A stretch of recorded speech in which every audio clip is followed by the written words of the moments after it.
Showtime. Yep. Good evening, everybody. Welcome to the Planning Advisory Committee meeting for January 13, 2026, 7 p.m. I'll call the meeting to order. Any declaration of pecuniary interest?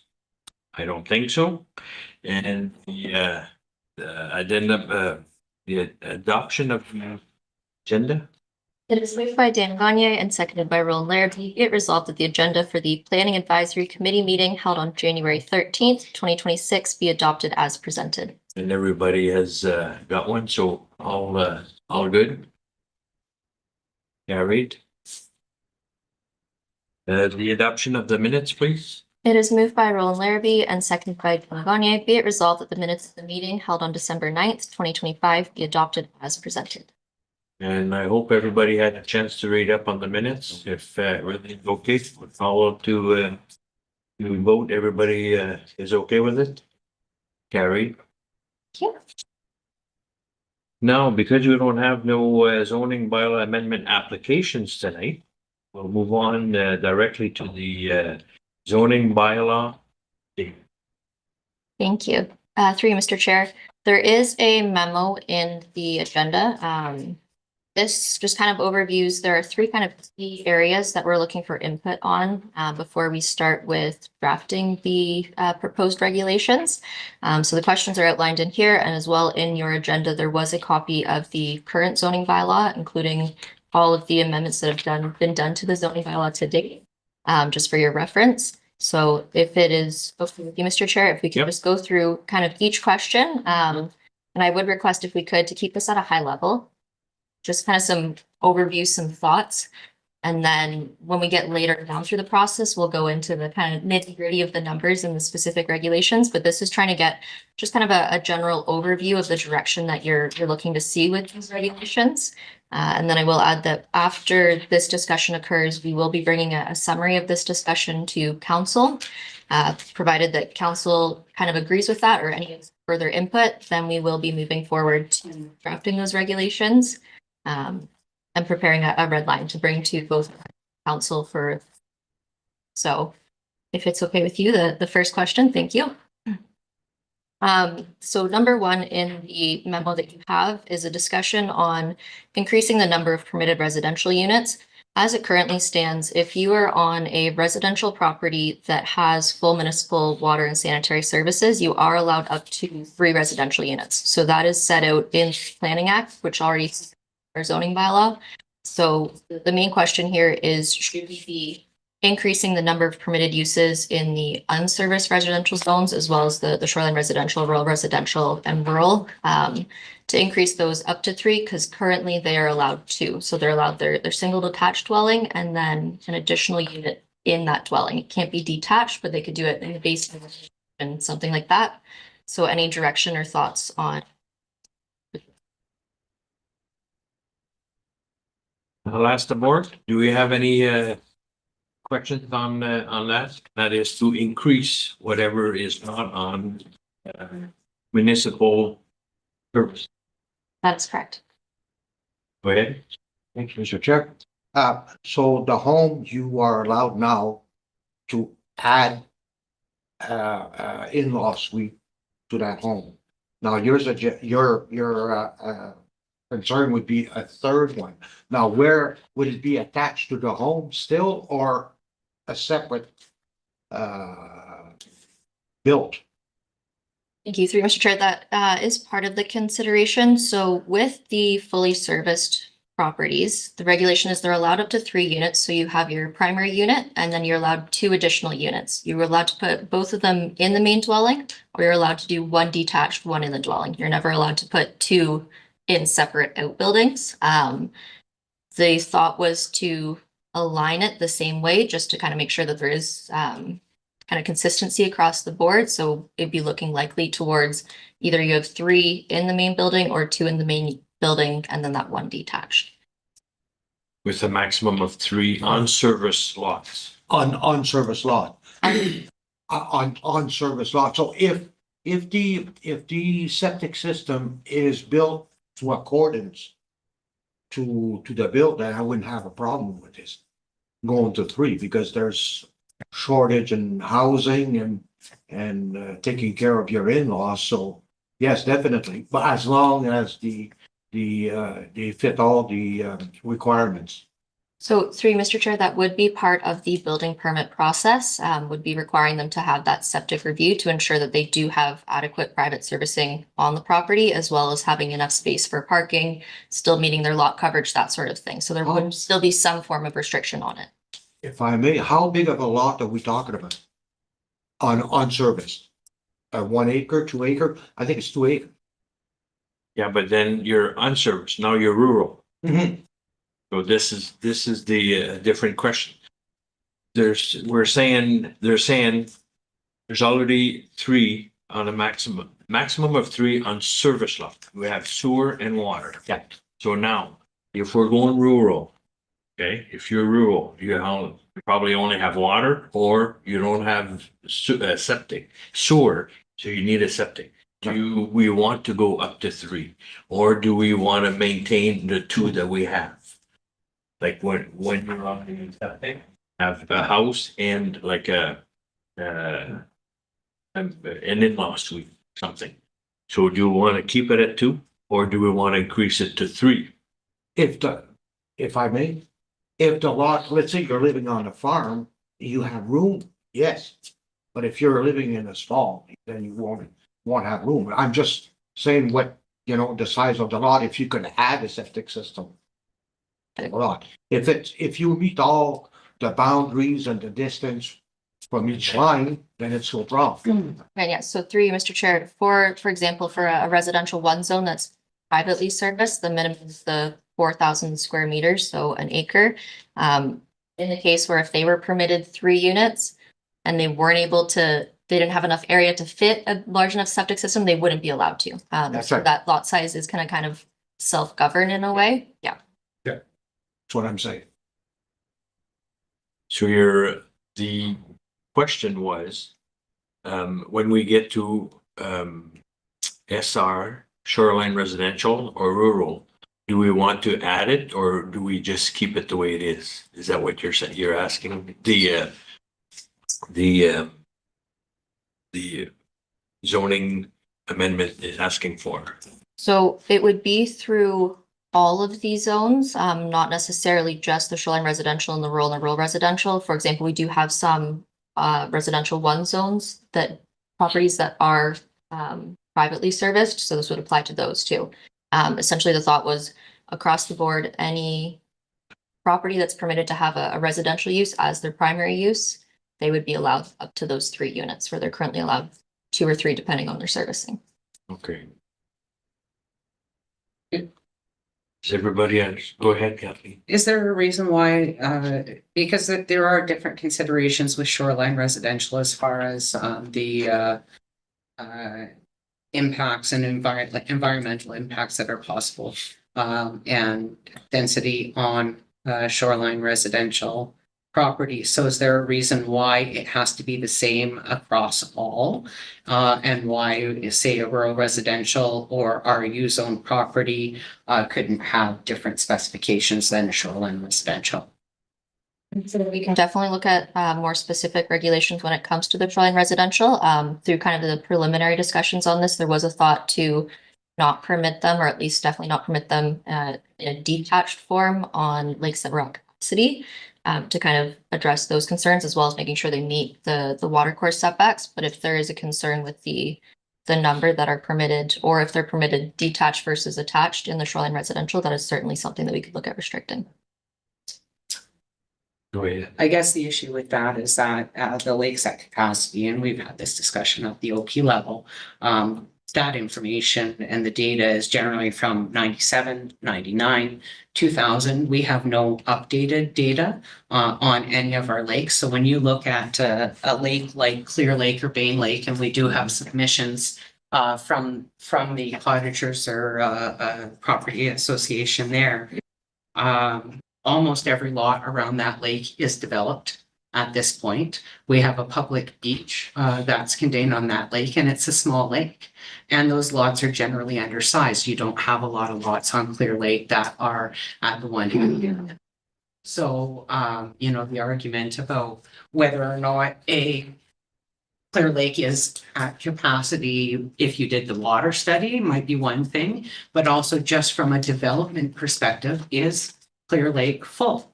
Can Clear Lake support if, you know, if you have, I'm gonna say 100. I don't know how many lots there are around that lake, but let's say there's 100. And 30% of them decide to put in an ARU, that definitely increases the human impact on that body of water. There are other lakes that may not. I mean, I think the most up-to-date lake assessment we have is Mercer Lake from the development proposal, because that was required. But when you're looking at just these one-offs, we don't have clear up-to-date data on the health of those lake systems and what the long-term implications of allowing the densification of development on those lake systems would be.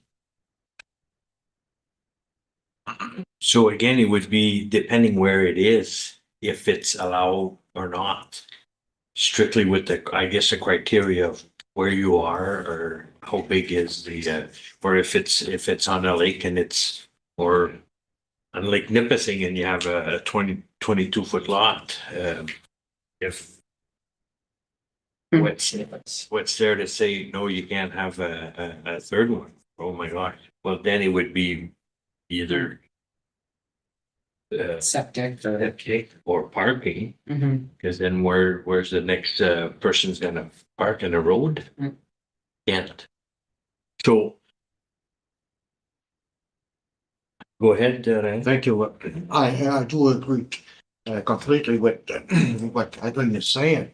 If you have an area where if there's already a problem, yes, definitely, you don't develop it more. But if you have an area that is not sensitive, and then you can add to it, like a third one, as long as they meet the borders and back setting, the back, you know, and the frontage, if you meet all the requirements, and the North Bay Madawaska Conservation Authority goes there and says there's no problem, then we should move ahead with it. But if there is any type of problems, then yes, we need to address it on what the law is now. So to rewrite the zoning bylaw, can even say yes across the board, and then it depends if it'll come to us or not, because because if they're asking for a building permit, it wouldn't go further than that, because you guys, or when it goes to you for the zoning, you'd say, no, you can't. You know, you either have to say yes to the development or to the added apartment, or no, right? Because then you go through the criteria at that stage. But can the zoning, the bylaw state it and say yes all the way, but then it depends on if you meet all the criteria when it comes to the building permit, or So I'm not sure that I it's fully how- understand what you're it's- saying, it's how but to yes. So to have it in writing. So when it comes to the short residential, as it sits in our current bylaw, they are allowed to have their single attached, their additional unit that's attached, say a basement apartment, and they are allowed to have a sleeping cabin. So this would essentially be looking at, instead of a sleeping cabin without bathroom and kitchen facilities, it would be essentially a tiny home that they would be allowed. We can look at regulations restricting a minimum lot size or something like that, but as it's already been previously stated, it will be restricted again by making sure they have the servicing capacity and they do have the parking requirements, that sort of thing. You also want to note, I'm sure you all have a good memory that there have been quite a few zoning amendments in the last few years to permit detached ADUs, either people that are keeping a small cabin that was on the property, building a new one, want to retain that old one, putting units above a garage, that sort of thing. There have been fairly substantial amount of those recently, and I don't believe that there been any concerns identified on those in the past. So that is kind of a frequent flyer on our zoning bylaw amendments as it stands right now. Are we done? Is there a set guideline as far as percentage of lot coverage that you can have under your, like, Bylaw? under your bylaw as is?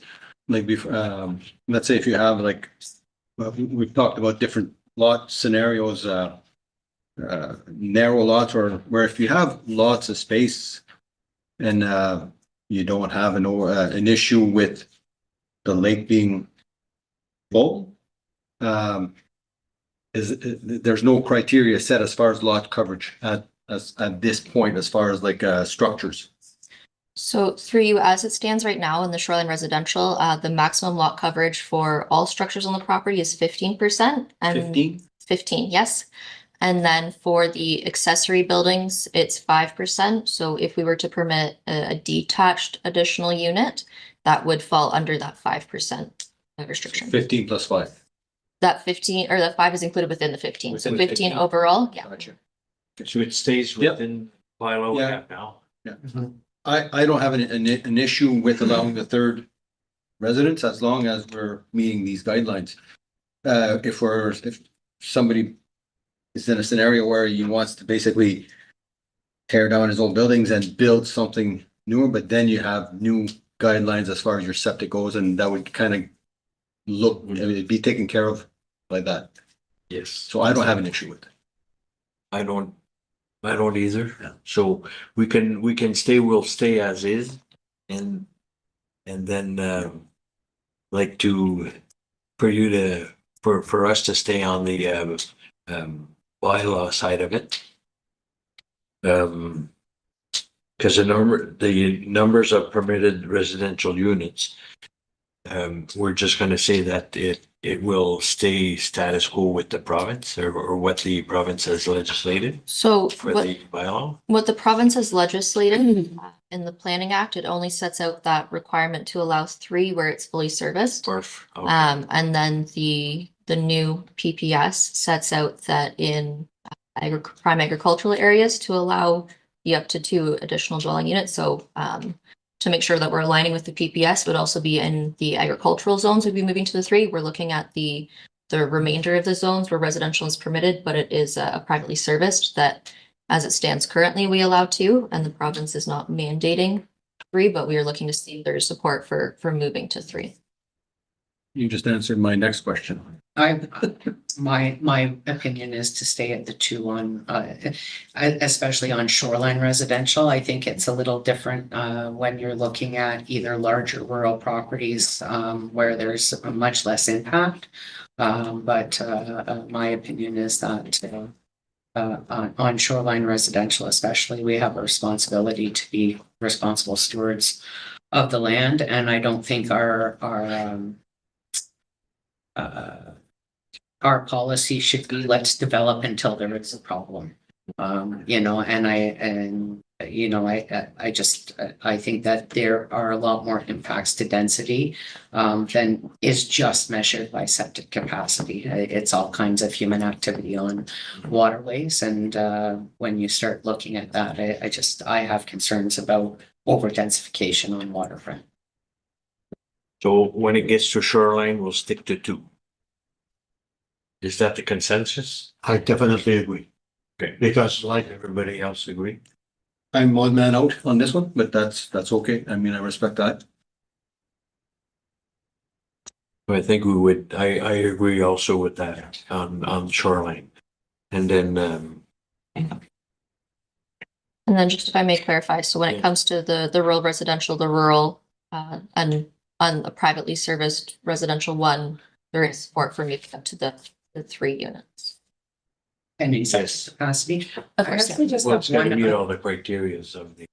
I have one other question in regards to the zoning bylaw. So within the residential zones, we have yard and setback requirements for front side, interior side, whatever. Those apply to the primary building only. Are separate setbacks for accessory buildings? Yes, so through Mr. Chair, as it stands right now, so obviously you've got your setback requirements for a normal shed. The kind of preliminary that we're looking at when it comes to a detached structure that has an additional unit in it, it would be, instead of the 1.2 or 3 meter setback, depending on what zone you're in, to increase that up to 4 meter. And then the side yard setback would be the same standard that applies to the main house. Which is And- 3 on most of them and then 6. Yeah, it does depend on the zone. It's either Okay. obviously the 1.2 is town, or the 3 or the 6. So it'd be the same distance that you have to set back your principal. And then obviously not in your front yard. Yes. Go ahead. I was just asking, if in the 2 that you're proposing to keep on the shoreline, would that be both inside the dwelling or one inside and one outside? Just want clarification on that direction. I don't think it matters, just as long as there is two. You know that? I think it would, because you have a septic system now to contend with. If you're inside the home, you've got one septic system that could accommodate two. But if you have two buildings, you kind of need, it'd be hard to marry into that one septic system. And Elaine, or the septic, if you put it, sorry, through you, Mr. Chair, if you would put a basement apartment or an apartment in your house, you still have to comply with the septic requirements for the additional. Absolutely. So that's part of your building permit. So whether you're enlarging it for the apartment in or you're enlarging it for the, the loft above the garage, you still have to comply with. But You if you can't just turn your basement into an apartment without upside. up to this, but if you have two buildings, then it's gonna be hard to up the system to line it up into that one system. You probably have to build a secondary system. It's possible. Then that's that criteria. Mhm. All we're saying is your maximum is 2. Yeah. Hey, you don't have enough room for your second. Build another it's not one. a problem. Yeah. My point to that one was that second building should not be there if you cannot put it into that septic system. Exactly. Yeah, That's that's why it a won't go any no-go. further than the building department. That we should be able to catch that. So just to be clear, the direction moving forward is that you can have a second ARU on a shoreline residential property, even though it's a detached building. Okay. Perfect. Sorry, and that was my point with that question is that an ARU is not just any other accessory use. And so the setbacks are set for a primary because, like living, you want a little bit more space from your neighbors. So I just wanted to ensure that setbacks on ARUs, we're going to consider that the use is a sensitive use, right? Okay. Okay. Sorry, if I may, Ryan Lloyd from Planscape, one of our consultants is here. Ryan, do you have any other questions or thoughts on the residential units before we move on? Sorry, through you, Mr. Chair, and good evening, everybody. I think you guys kind of talked through it all. I could give you some background a little bit. Most neighboring communities in your area aren't allowing any more ARUs in the shoreline area. And to answer your question sort of about at capacity lakes, there is a condition in Sudbury where they are allowing it if the septic system is beyond the 300 meters. So that would be a condition. In terms of other waterfront communities that are looking at ARUs, the District of Muskoka, we work in a lot. They aren't permitting ARUs, but they do permit up to 2 sleeping cabins. So if you're looking at it that way, they sort of are still allowing them, and it's really just whether or not they're going to allow kitchens in the future or not. So I think you guys have kind of addressed all of that. The only thing I would maybe we could use direction on whether or not you want to permit ARUs in the rural area as well as all residential. So they are allowed in agricultural prime area, but we do need direction on whether you want up to 2 in just RU zoned as well. Sorry, just to clarify, you currently allowed 2 in the rural zones, would be that increase to 3 so that it matches the prime agricultural permissions. I support that. It would, if you look at family farms and so on, and there are a lot of people are looking or struggling to actually make living quarters for their for expanding families and or workers. extra buildings, and extra residents would be very beneficial for labor force and so on. For agricultural. For agricultural, like on A1, A2. I applaud that step and remove a hurdle. And Yes, our RUs are generally over 10 acres, so there's Lots of land. Yeah. lots of land to play that with there, although, you know, preference really is a severance and a whole new lot to collect property taxes on, and I think you get a little better bang. At its right place. What's that? At its right place. That's right place, but yeah, so. Yeah, So we're- I don't have a problem. It's just the shoreline residential that I think that we. So need to we'll be- keep the agriculture cautious on. 1 to 3 also. Well, the Just agriculture like has the to. rest. Yeah. Okay, yeah, Sorry. we're And not. I'll just add to that, even though they are allowed in agricultural area, there are criteria to allow them.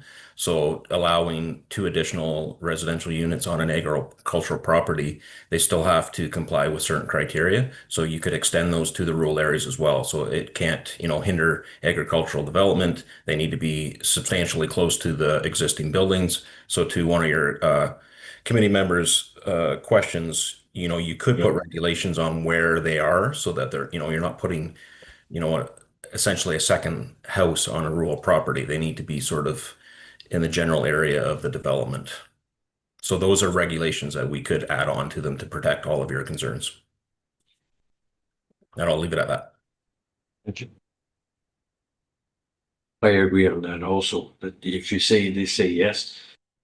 The one at the back of the 400 acre and having another house there.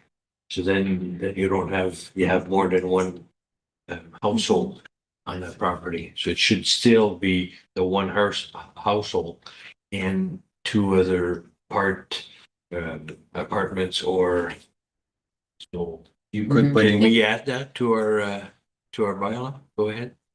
Through you, Mr. Chair, in the past, when someone has requested a second dwelling and we've gone through the process of putting it on, I've asked them to consider, when I was in Sam's role, whether or not in the future they may wish to sever that out if they had the frontage and they had the lot area.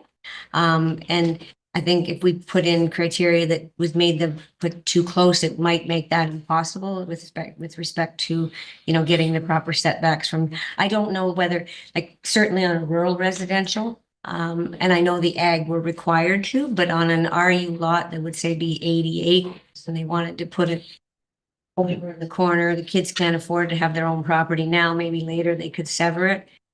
I don't know if putting like tight regulations on the RU properties as the mayor indicated, like they've got whacks of land. I don't know if there's a lot of benefit and it could be problem. I always say, maybe you won't want to live next to your mother for the rest of your life.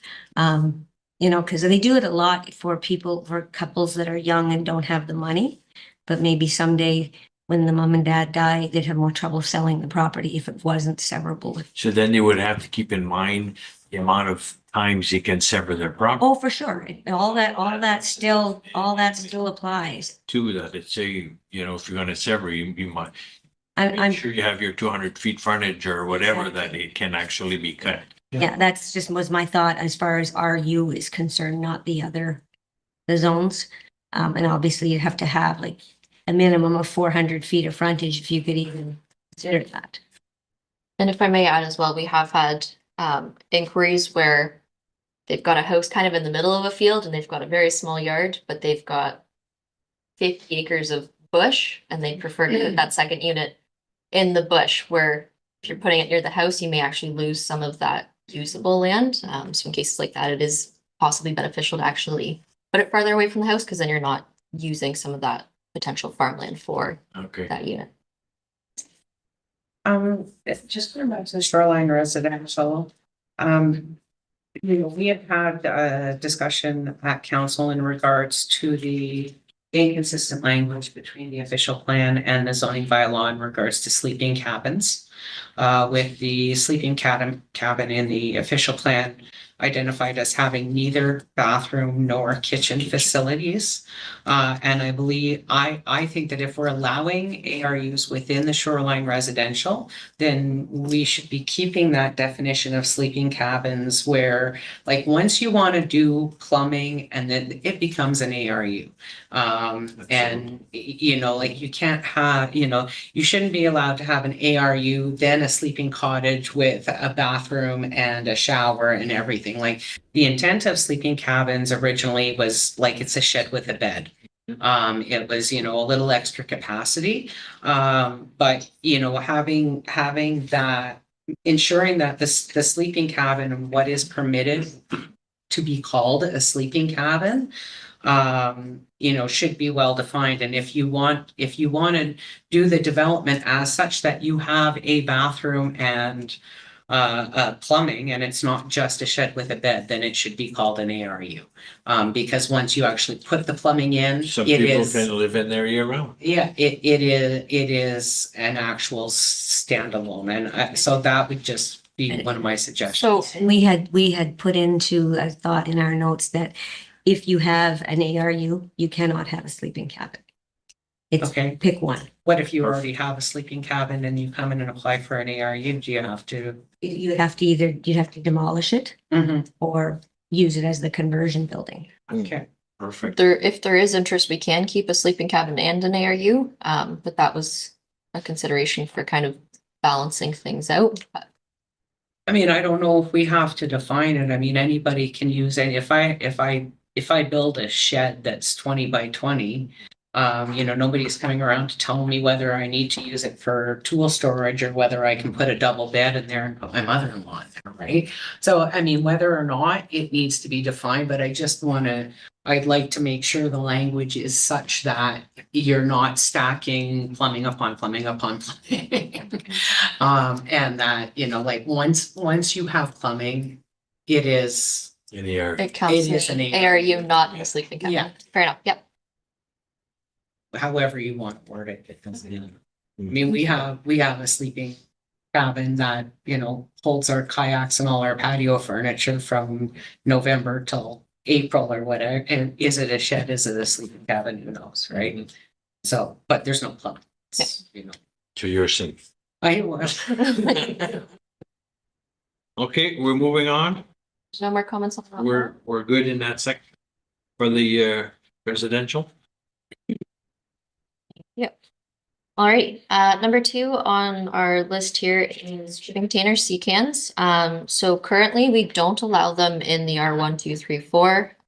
You are allowed 1 in the SR only if your property is over an acre and it has to meet the 18 meters from the water course, the 1.2 from the sidelines.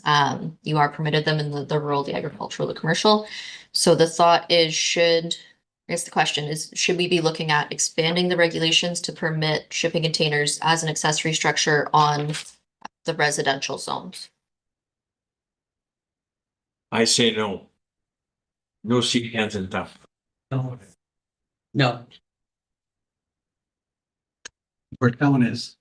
in urban settlement areas, Right. R1, R2, R3. 1 or 2 or 3 and 4. Even if somebody has a large lot that's actually treed, well treed, and if you can't see it from the road, that's his property. I don't mind it. I mean, it suits the purpose. It's good storage and it's not cumbersome to actually remove when it comes to that. As long as your guidelines are establishing setback guidelines that you don't see it from the road, it's I'm not in a position to tell anybody what to do with. If I can't see it, I mean, and it's not hurting anybody. Purpose served. There's also something that will put siding around it, so it doesn't, so it looks like a shed. So And it's But then very, you very have a big secure. enough property to put, are you still R1 then? Is there R1 on? Sorry, Go if ahead. I may, just 2 different thoughts here. Okay. When it comes to the siding, shipping containers are permitted to be used as a building material, essentially almost as the framing for a shed. So when you're putting siding on it, you're putting roof on it. It's not really considered a shipping container anymore because that's just the materials you use to build it. That's just a shed, which is obviously permitted everywhere. This is more a shipping container as a shipping container looks. And then to the previous comment, if that's a consideration, we could look at saying that shipping containers aren't necessarily restricted by zone, but more by the lot area.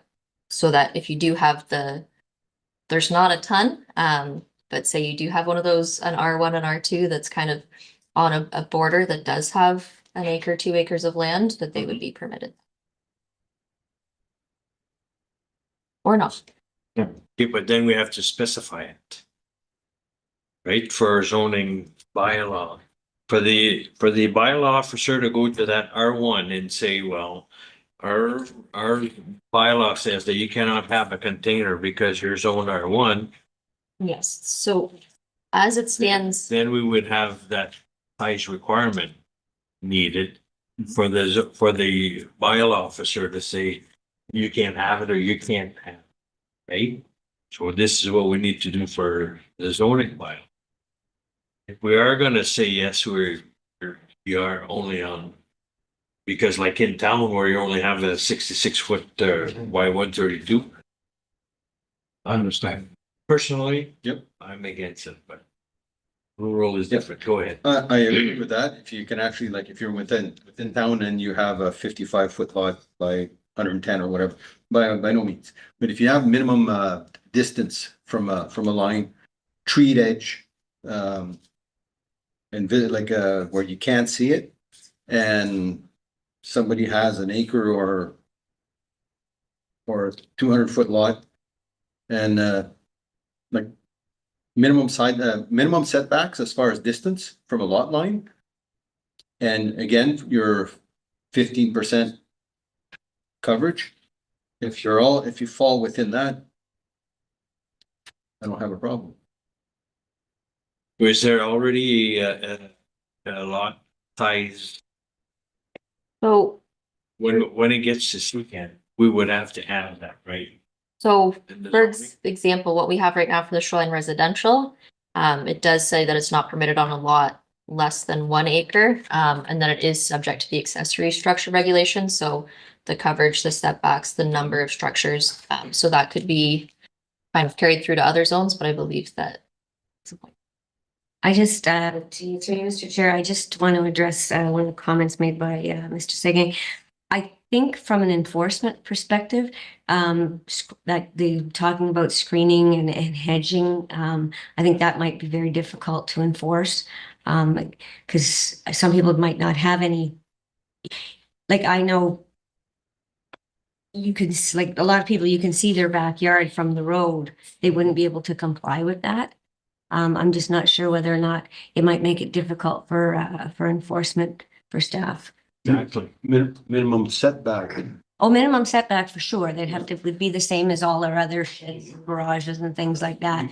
I'm just concerned that the screening issue might be a little difficult to police.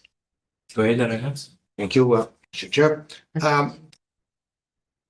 You can, you say you can build a shed, but not a secant, right? You could build a shed. So, but if you. For a building permit. Yes, but if you, well, if you have an 8 by 20, you don't need that building permit. Plus, you don't need a building permit for a secant. Okay, Nope. start off. So, and if you bring it on your lot, you have to bring it on your lot to put siding around it. So it's kind of hard for, if we say no secant, but you can have it with siding, then it's hard for him to bring it on that person to bring it on his lot, put siding around it, if we say no secant, but if it's covered, it's okay. But then how do you regulate it? I don't. It's gotta be written, like the Yeah. bylaw officer Yeah. needs to know. Mhm. If he gets there and says, okay, if you wanna keep your container, you gotta put siding and a roof on. So we have to document that. Yeah, The two question, Mr. Chair, what's the history of not having secans? Like if I can build a shed a 12 by 20 on my property, or I can buy a C-can that's 10 feet by 20 feet long.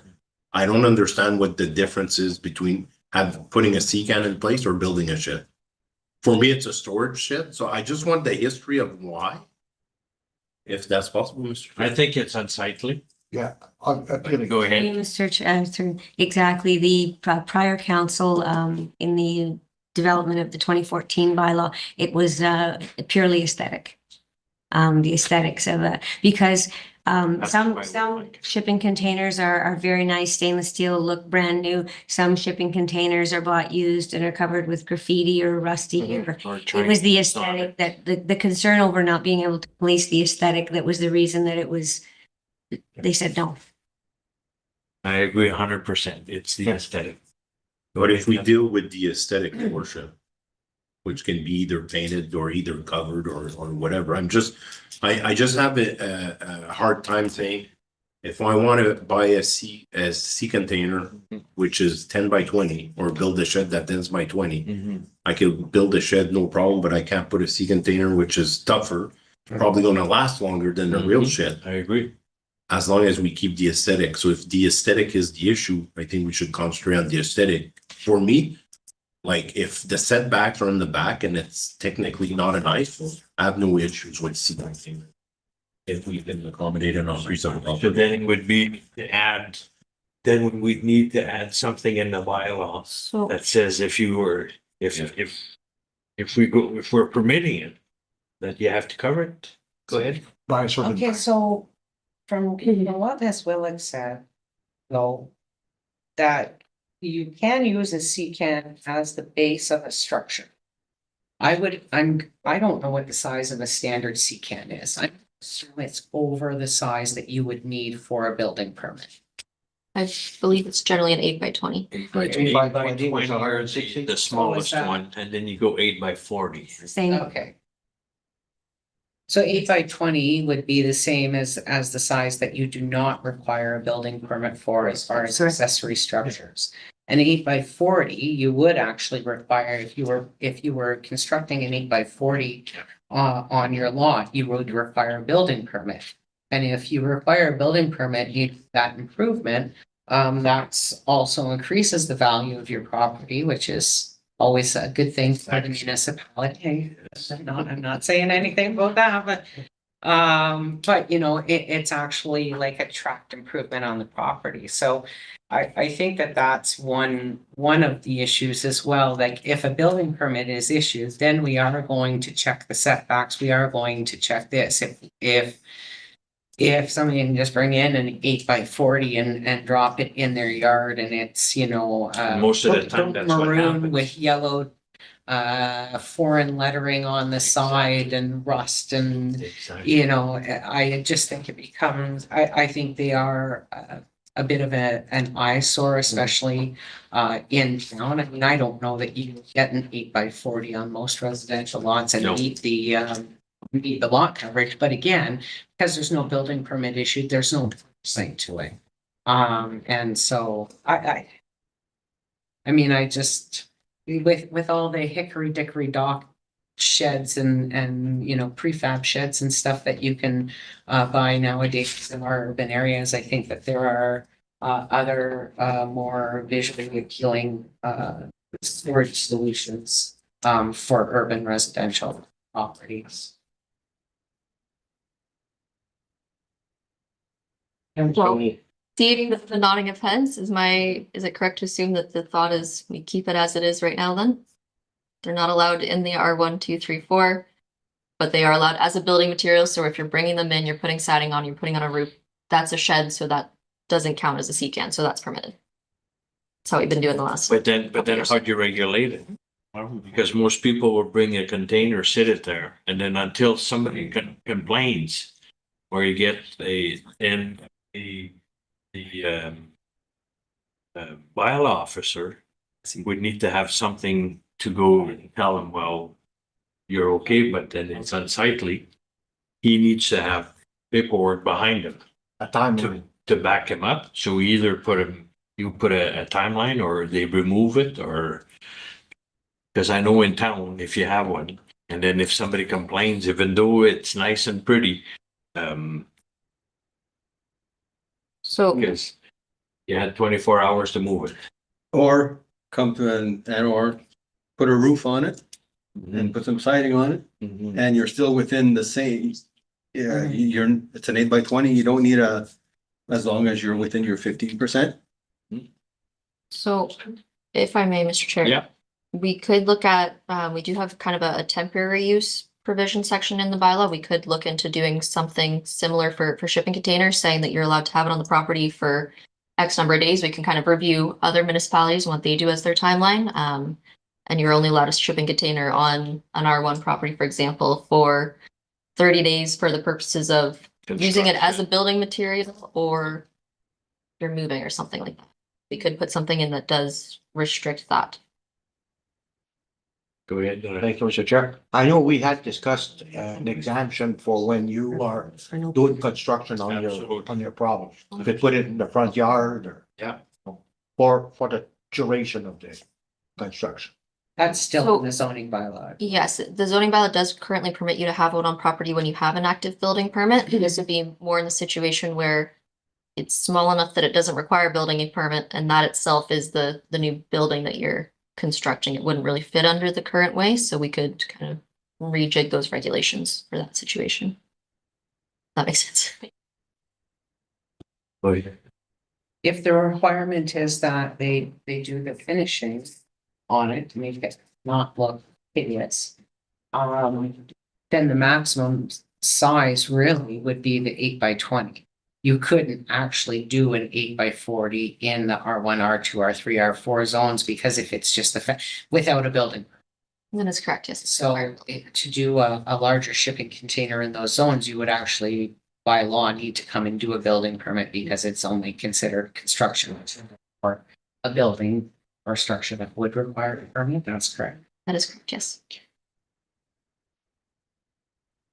Go ahead, Dan. Do we know what other municipality do with sea containers? Ryan, do you have any thoughts on Yeah, that? I was just gonna say, so I can give you a few of locals. So right now, North Bay, they prohibit sea cans in all residential zones unless it's for a temporary use or if it's in accordance with a building permit. Sudbury, it's just a straight no, it's not permitted in a commercial, or sorry, in a residential area unless it's a temporary use. And Sault Ste. Marie, sea cans are allowed only in the rear yard, and they allow up to 3 in any residential area, but they do have increased setbacks, but it has to be in the rear yard. So those are 3 that I found locally, but yeah, this is always a contentious issue in every municipality because there's never the right answer. Thank you. Go ahead. So when you say all residential zones, that includes rural residential where the lot sizes are larger, or is that only within their urban settlement areas? Yes, so for North Bay and Sudbury, it's all residential zones. So that would, I believe that includes rural residential as well. Okay, thank you. I wouldn't have a problem with rural residential. I have. And I use it as it's a storage. Yeah. Mhm, But I've seen some in town and mhm. not nice. It's unsightly. You know, and what happens after is if within a year or two they don't do nothing, then it's the neighbor, then front neighbor, then the side neighbor that comes back and say, well, if he can have one that's like crap, I want one too. Then how do you govern that after? So that's why I agree with either we write something that can help a bylaw officer, or we it's status quo. Yeah. No, nothing in town. As far as rural residential goes, by going no, you're really limiting a tool that serves a purpose for a lot of homeowners, agricultural, because there's no doubt, like I've got a shed at my place that should be torn down, and it's gonna end up in the landfill. Of course. And replacing it with container or two Which you can. to put a roof over top. You've got a solid structure and it's actually well served, good storage, and it doesn't look unsightly. No. Like, And that's okay. Yeah. Rural. Yeah. We're just saying Yeah. our 1, 2, 3, 4. but having a blanket exemption, not exemption, restriction, where it's actually on a large property. If you don't see it, it's actually serving a great purpose. So I can't agree with saying no to not allowing them. Right now, they are permitted on They are. rural residential. Rural. They're Yeah. on, they're allowed on rural Understand. residential. They're Yeah. anything over an acre, they're, well, not anything. Rural residential, shoreline residential over an acre, they're allowed. But we do have, you said some R1 properties that are over an acre. But as it's, the current regulations do not permit it on an R1, R2, R3, or 4, regardless of Regardless. how Like, big it is. We could say anything over an acre, it's permitted. Okay, so rural residential are. They are permitted Fine, right now. it's already Yeah, good. that's all right. Yeah. And so that would remain. It's the town lots. It's the, you know, Yes. 30 by 100 Yes. lots or whatever. Yes. Go ahead. I have a question. Historically, we have R1 and R2, mostly R1, in some of our, I call them rural areas. So for example, in River Valley along the kind of the main drag around Bradley Street, that is R1, even though those are fairly large, I would call them rural resident. They have the characteristics of a rural residential area, even though they carried forward an R1 zone from a prior zoning bylaw, but they have no services. They're the normal size big lots. So they have, and my question is, they have the same characteristics as a rural residential lot. Should they be allowed to have, just because their property says R1 and they're on a back street in River Valley, I don't think is the same as, you know, up there on William Street. So then there would be because of size. Well, that's what I'm wondering. Do we go back to what I think it was Mr. Segay had said about a minimum lot size for them? To have 1 acre, even Yeah. if it's R1, if you have an acre, go ahead and put one. Cause then you have room to, go with your setbacks and, For example, I've got but then we would have to specify backyards only and not have it in front of the house, between the curb and the house, and say, well, you know, that's my shed. I believe that's already identified Mhm. in the shoreline As- residential. as backyard? Also in So- rural residential. Okay. what I mean. So the general initial thought was, should we kind of increase those permissions? They would be considered, like a CCAM would be an accessory structure. So it's not allowed in the front yard, it has the setbacks, council's lot coverage, the numbers. Everything that would apply to a shed would apply to a CCAM in these cases. For rural or larger lots. However, you wanted to Yeah. permit it. Go ahead. Okay.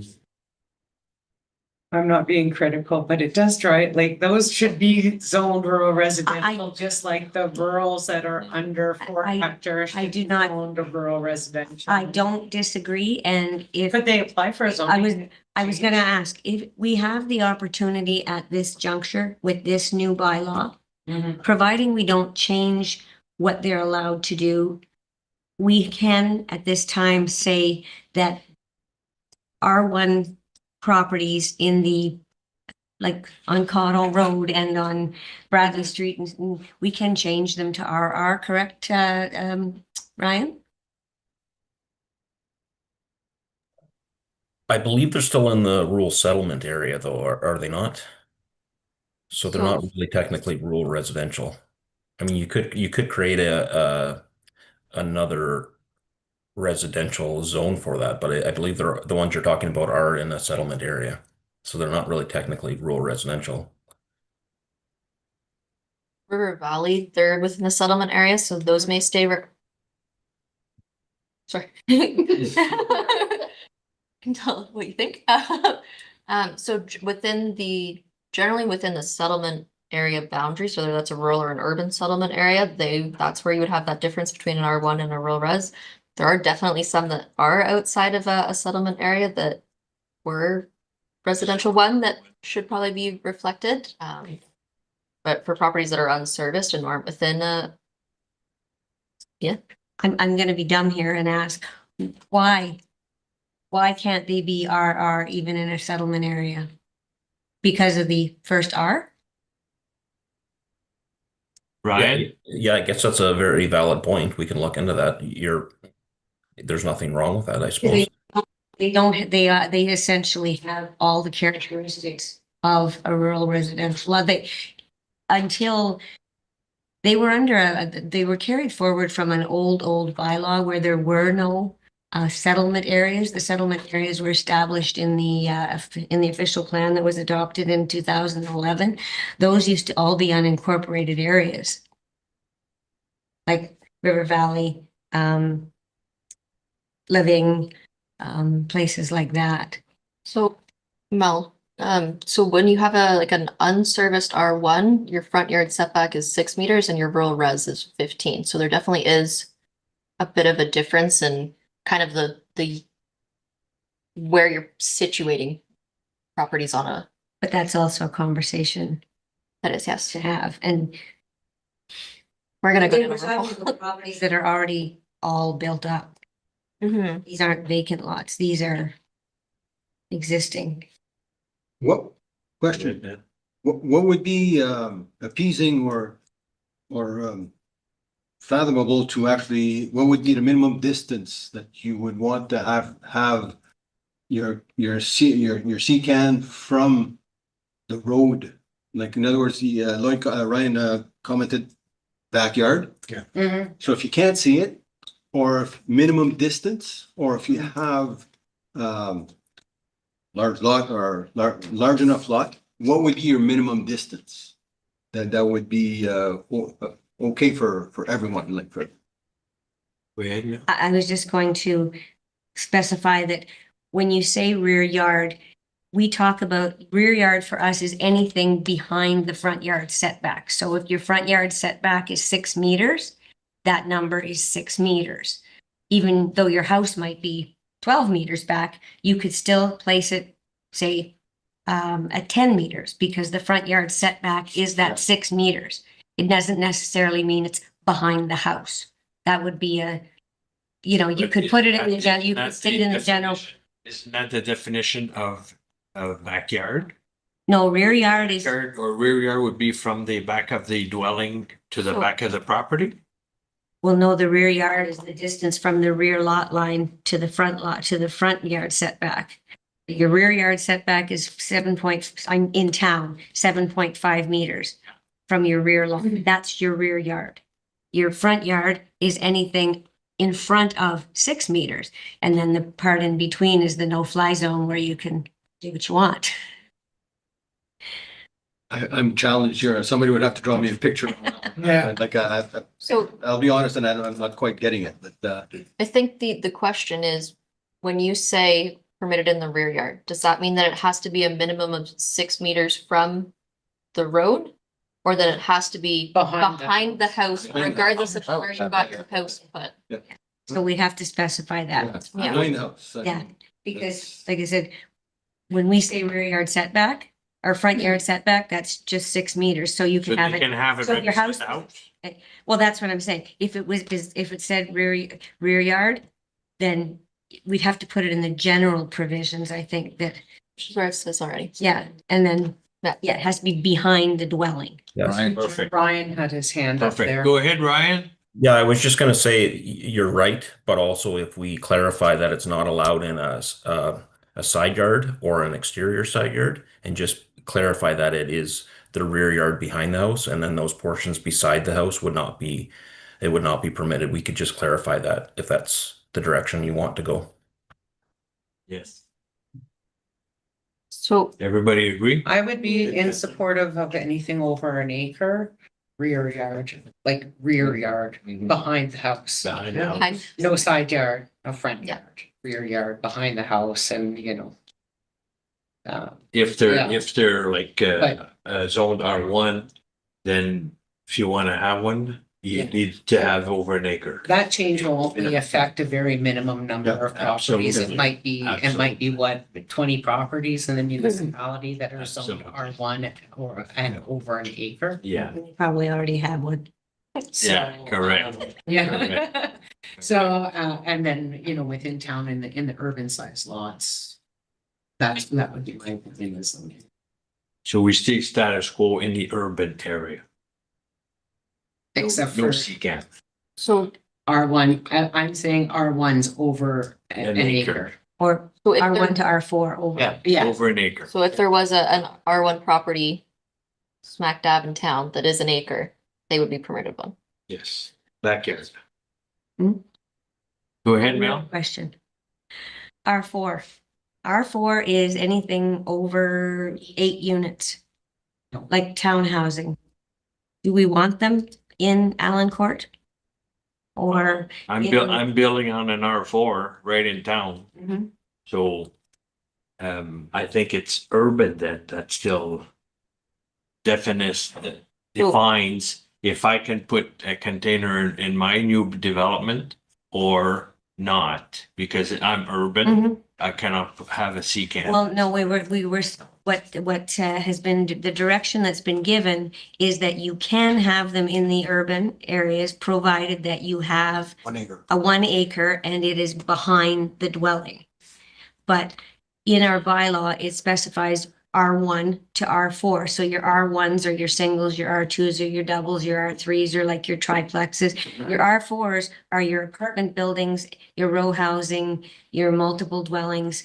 I'm just wondering whether or not R4 is a place where we want to go with that. Or excluding R4. I would recommend excluding R4 from the Exclude list, R4. but Yeah. that's a discussion for, I don't make recommendations, I suggest stuff. But if it's an R4 and they put a sea container, let's say Allen Court, for an example, it is urban. So do you need to finish it as a shed, right? Well, yeah, if it was brought forward as a building permit, that would be a building permit. So again, the discussion here is for a secant as a secant. Plop it down, you're done. If, as it stands right now, if you brought in a secant, finished it, put a roof on it, it wouldn't count as a secant. Then it's just a shed and that's, Okay, Permitted. that's, okay. I have a question, like we're doing all these kind of policy acrobatics right now. yes. And I know we never want to write policy for exceptions. Mhm. But let's say somebody had an R1 property with a single family home and they wanted to put a secant on it. Could they not apply for a minor variance or something like that and come and ask permission where, you know, the location is outlined and Yeah. blah, blah, blah. I mean, it would be very, very few that would come through. Mhm. And, you know, like, A minor variance is always a possibility under any provision in this bylaw. But then we'd have to say that, yes, if you want to, we'll agree, it has to be finished. But again, if it's finished, it's already permitted. Yeah, but if, like Kathleen says, if you have a lot size that is large enough and it's backyard and you keep your lawnmower or whatever in there and you don't have it, it counts as an accessory building. You haven't done anything wrong and nobody is affected by what you've got in your backyard. I mean, however it's done, I'm fine if it's over an acre. And I don't think it should be on R4s, like where you have these multi-residential, like, because it's already high density, you know, It's, yeah, it just, and it's just messy. So alright, so R1, Yes. well, and R1 R1 and or R2 are being three in combined, are urban. they not? in like your low density residential zones. Low density residential. So then in Over your, an acre. if it's over an acre, you're 1, 2, or 3 backyard. Behind the house. in the, behind the house. Behind the house. Yeah. Okay, where everyone's, Okay. Everybody good on that agrees? Everybody agrees? Okay, yes, Carrie? okay. We got there. All right, so the third item on this list is trailers. So yes. Our current zoning regulations permitted in all zones, provided that it doesn't exceed 90 days in a year. This, I'm sure you all know, has been a challenge to enforce. So the discussion is, should the zoning bylaw include additional regulations to discuss camping trailers? And at this point, this discussion isn't regarding the parking or the storing of it. So if you're not using it, it's stored in your backyard, something like that, we're not talking about that. This is more people that are actively using it as a cottage or having relatives stay in it, that sort of thing. If we want to look at introducing additional regulations into this bylaw to kind of address that, then I'll maybe start with that one. And then if the decision is yes, then we can kind of look through the further questions. Go ahead. I would like to open with a question to the planning consultant over other municipalities and what other jurisdictions are doing with regards to addressing camping trailers in their zoning bylaw. I'm not talking about standalone trailer bylaws. I'm talking about just like how it's done, what kind of options there are being implemented in other places. Yeah, thanks. We did kind of actually talk about this last week, and I tried to find some information on other areas. And generally, unless it's permitted in a campground, most municipalities do not allow trailers to be used for recreational use, as is generally. So this one's sort of a different one. I can't remember who brought it up, but I think French River does have a specific travel trailer bylaw that deals with it. But yeah, no, generally they're not allowed on vacant lots. We looked, we found through you, Mr. Chair, we found the French River bylaw online, but it's still stamped as draft. I don't know if it's been approved or not. They did approve it. So their bylaw, because we had a quick read of it, basically only allows for one trailer, I believe. For 14 days. For 14 days. And it has to be with the house. And it has to, and they have a licensing to it as well. The bylaw is very restrictive as far as the usage. We also discussed some areas, and I'm not sure if we did mention the municipality or not, but some areas will not allow camping trailers to remain after a certain date on a vacant property. The only time you can have a trailer on a property year round is if a permanent dwelling is on that piece of land. If it's an empty vacant lot, if it's for camping, after the camping season, which would be established through a bylaw, the camper needs to be removed and stored somewhere. And that prevents full structures to be built around these units as well. So this is some of the things that we've come across. But I do know French River, I wasn't sure if the bylaw had been approved or not, but it's very restrictive.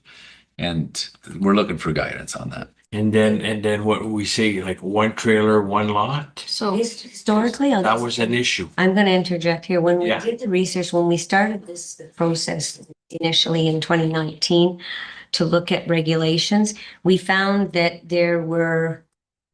I think there was only one other municipality, and it was a small area outside of Timmins that did not have a licensing bylaw and zoning restrictions. We are an anomaly.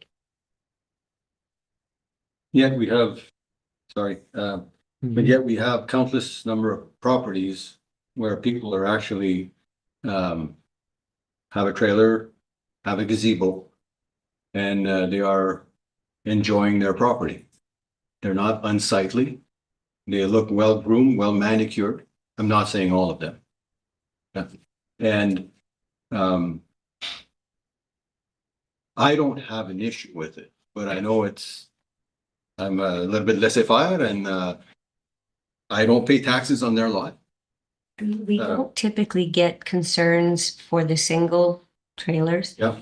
It's some of the ones where there's 6, 8, 10. And it's difficult because we have no ability to police what the sanitary installations are or aren't We don't know what's going on, how they're handling their septic. We don't know, normally if someone has a trailer park, they are held to really high standards. They bring in their water samples once a week.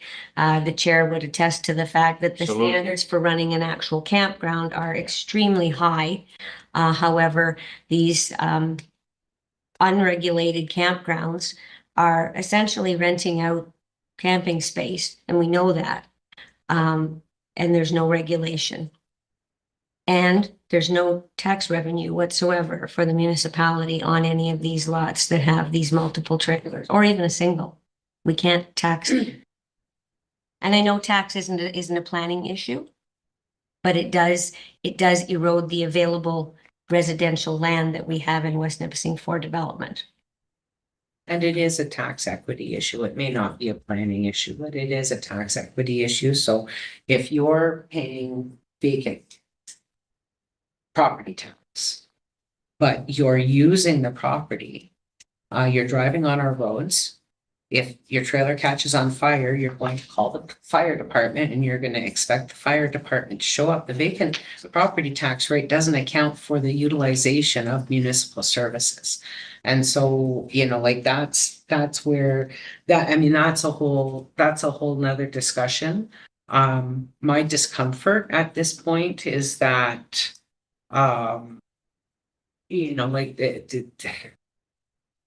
I'd like to see something that addresses the issues that Mr. Sharm just addressed, like the not the single trailers or that kind of thing, but we do have several problematic properties. And again, there's very little way for us to regulate them. As far as the discussion on trailers as a whole and a separate standalone trailer bylaw. We had that discussion not long ago at the council table, and it was decided at that point to hold off until we address some of the other kind of operational and enforcement capacity issues within the municipality before we had that discussion. And so, from a zoning bylaw perspective, I'd love to see some language that counters the trailer parks, like the multiple trailer operations and how we can get a handle on that, because it is there's so many issues with those, least of which is the environmental issues, but there's also issues of fair competition with actual commercial operators. And I know that there are people at the table who will understand that, when we have commercial operations that are having to invest the money to follow all the regulations to ensure safety both for their patrons and for environmental impact, and then other places are allowed to go unchecked, unregulated. It really is very unfair to the people who are doing all the right things in all the right ways. And to further that point, the definition of a trailer has changed over the years from a tent trailer with little pop-outs, and we have trailers established as permanently established on lots that probably would be in the neighborhood of 750 square feet with all of the pop-outs, and we're not even regulating where they sit on the lot. They can sit. We make a dwelling be 18 meters back, but that camper can be right at the water's edge. It's essentially a home. So, as Mary indicated that, I think this is an opportunity to establish at least some minimal regulations. Does staff or the planning consultants have recommendations on what some of that might look like? So, yeah, through Mr. Chair, there definitely is a consideration of potentially not permitting them on vacant properties or limiting it to a number of 3, 5. Definitely requiring them to adhere to the same setbacks as a principal dwelling would, requiring sanitary services for those that are more permanently occupied if we're allowing in that situation. So I will allow for further comment on that, but I do think it may be kind of beneficial just to keep the conversation on track to kind of go through the questions as they're laid out in the memo, and that might kind of give us some guidance on kind of where to start. I have a question. Are we also going to discuss? So on a property that is already developed, so say shoreline residential that has permanent full-time residents, like trailers, can trailers be used as accessory structures? Can they be you know what I mean? Like, so And that's I a, know that there are some properties within the municipality. Some of us probably know which ones. They're not currently allowed to be used as a permanent accessory structure, but you know, if your daughter comes for the summer and parks her trailer in your driveway, we don't typically. Or, you know, you know, we limit the number of accessory structures, but then there are some properties that have a full house, detached garage, and 6 trailers that are permanently located. so if I may, our current zoning regulations state that for like an R1, 2, 3, 4, a maximum of 1 boat, 1 trailer, and 1 utility trailer are permitted to be stored outside, only as accessories. So that there has to be a primary dwelling there. It has to be in good repair, serviceable, and owned by the occupant. So you can't have a commercial service storing people's trailers in there, The occupant, that's very. which that language itself may be a bit challenging to enforce there, but that is currently how it's set up, that the R1, 2, 3, you're only allowed kind of 1 boat, 1 trailer, 1 camper. So SR, there's not currently one, but again, that's not pertaining to the use of it, kind of as a dwelling. That's when we're talking the storage. Yeah, like if you want to park it in your backyard for the winter instead of putting it into heated storage. Kind of thing. Well, Go ahead. if you're gonna have an assembly of trailers on a rural property or a shoreline property, there should be a septic capacity or an apparatus. If not, well, then start knocking on doors and start moving trailers. But if there's actually like if they're, because if they're there all the time, they're not getting dumped. Exactly. Where are they putting? So those are the easy targets. That's like We have to document it. Which word are we using? Self-contained. Document it, have it as a zoning bylaw. Go ahead. Thank you. I think there's a few subject here, categories of subject. We're talking about camping trailers, then we're camping. There's also the dwelling camp that's set up permanently for years. Okay, so there's different, what we're talking about. Now, a trailer was never classified as a dwelling for setup because it's self-contained. Okay, so you have your tanks that's taking your black and your gray water. So if you can, myself, I can show how I dispose of the gray and the black. I'm not causing anything to the environment. Nope. Okay, but if I have a hole in the ground, I just let it go. Well, that's not right. Okay, so there's different, and the one that's got a trailer that's set up permanently, then, well, please, now, the meetings that we've had, the Ministry of Environment was saying 3 trailers equals to approximately 1 home of flow. Okay, so, so if you have 3 trailers on the lot, maybe you should be, if there's installed permanently, then you probably should have a septic system if you're not in the floodplain. If you're in the floodplain, you can't. And it's pump out. Yeah, because then, but then if you have those, they call it the honey wagon. Okay, so you can take your liquids out. It's a very touchy subject, you know, to put a law Because you're gonna be punishing a lot of good abiding citizens, law-abiding citizens with a restriction. And like I said before, it's the Ministry of Environment or the North Bay Water Conservation Authority that should go after the ones that are breaking the rules and making a mess of our environment. So we're taking on a rule of enforcement on those trailers. And it should be the government, the provincial government, taking care of this, you know? Give it now.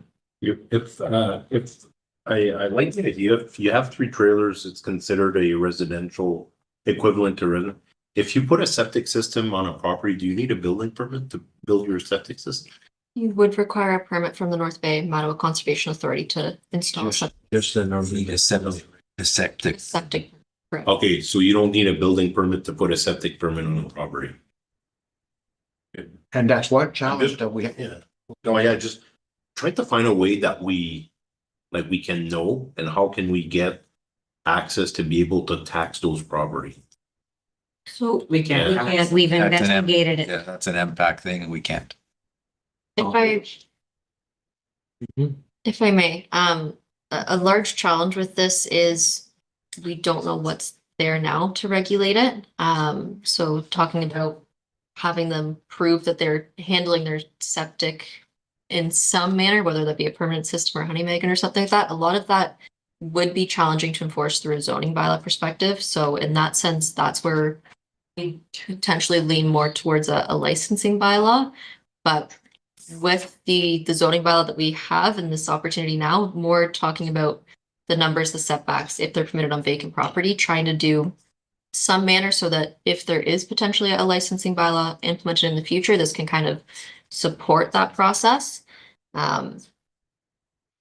It's just trying to find that balance of what we can regulate through a zoning bylaw compared to a separate licensing bylaw. But potentially maybe a good starting point would be if trailers are permitted to stay on a property year round, not for a property that's storing their family trailer in the backyard, but say for a vacant piece of land, if they're permitted to stay there year round, if they do have to be removed and stored off site.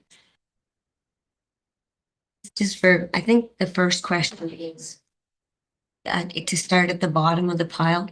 I think the first question is, do we want to allow campers on vacant land? And if so, how many? And then work from that point, because if the answer to the first question is no, then the rest of the questions become moot. So, do we want to, we currently don't regulate numbers, nor do we regulate where. And we want to continue to allow residential land or rural land or shoreline residential land to be used for recreational purposes. And if so, do we want to set limits on the numbers of trailers or the time limit that they can stay there for a year or not? So, Won't everybody jump up at once? go ahead. I think it would be wise to have the input of the public on this, which we had discussed prior, that we should have public input definitely. And to tell the property owner what he can or can't do on his property is kind of, Sketchy. yes, it's very touchy. And, I don't know, if you have. We've seen situations where some people would come in and say, well, I have a trailer and my son has a trailer and my daughter has a trailer. So if you're telling me that I can only have 2 trailers on my property, so I gotta tell one of them that they can come and camp on the summer months. So, it's gonna be a hot one. If you have trailers with permanent structures around them, and if there's more than one, issue camping permits or camper permits for that property. In other words, if a real responsible person has his trailer set up on his second piece of property somewhere on his weekend getaway, and he's doing everything like he's supposed to, who are we to actually go and peck at his pile here? Because he's not doing anything wrong. He's the property is manicured. It looks great. If you've got 3 or 4 trailers like hooked up together, like on one spot, okay, well, we need to have this discussion. But where there's one or two trailers that are, That's why we have to say, Yeah. is one okay? And then if one is okay, do we set setbacks? Mhm. And that's what we have to start with. And that's what the discussion was. Yep. We have to start with something. We can't say, okay, well, we'll let the public, none of the public will like what we'll say, regardless of what you say. They'll always complain or say, nope, that's what I've been doing and everybody's happy. But to enforce, again, a bylaw officer that gets called to go see that property, he needs to have something to work with. So that's what the discussion is here. Do we say one lot, one trailer? As probably you could say one lot, one trailer as permanent, and then others have to be removed after Camping season. Here it's October 15th. May 15th, October 15th is pretty much the area, this whole area, because after October 15th, you have risk of frost. And before May 15th, you have risk of frost. So that's our camping season. So, but do we start with something and say, the property can only have one permanent trailer, and then any other ones would have to,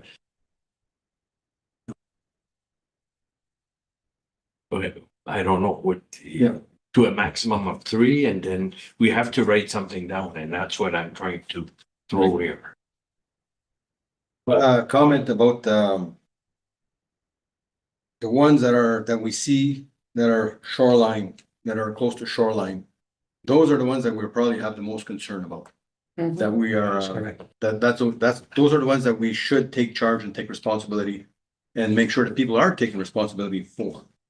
So where we see 2 trailers, So we should have a setback. a setback, yes, absolutely. If there's only 30 feet between the road and the river or the lake, well, let's look at this, It's not a provincial park. There are provincial parks with beautiful campsites, Right there. but There's no service. but it's also Temporary. temporary and it's also looked after. Yeah, exactly. Looked after. So if we have something like, we can do it as a setback. And if you have, the setback, and even if you only have one and you're close to shoreline, you have to do something. So go after the shoreline. That's what we're trying to be responsible for here, to look after. Are we going after the ones that's already existing? Usually a bylaw goes moving forward. So that would be another challenge too. Yeah, That's a decision of council. That conversation came up in the last go, and there was talk of having like a sunset clause where those that can comply must comply, and those that couldn't could apply for a minor variance. But the discussion, we didn't get to the bylaw, so none of that, but that was part of the conversation. go ahead, Ryan. Yeah, thank you. So since that, I have looked into this a little bit. So one, the purpose of a travel trailer is not meant to be permanent. So I know we talked about is there sort of grandfathering rules here. So unless they can prove prior to, this zoning bylaw that they actually had a commercial operation that allowed this, these are meant to be temporary. So I don't know, and you might need a legal opinion here to actually suggest that these are actually legal rights, that they have this ability to have a travel trailer as a permanent structure. Second, there is policies in the zoning bylaw that do not permit accessory structures, except for things like a septic system or a dock. So if they are building decks and, you know, gazebos and whatnot, technically they're not allowed to have them. So you do actually have recourse on that as of right now. So what Ryan's point is that typically legal uses would be grandfathered, but because the campers are not, it's not like you built your garage too close to the lot line. A garage is a legally permitted structure, a legally permitted permanent structure. Camping trailer is not a structure. It's transient thing. Correct. So if I understand that right, if you can change it to the right way, then. Well, you can enforce it. that would be council's decision. Okay.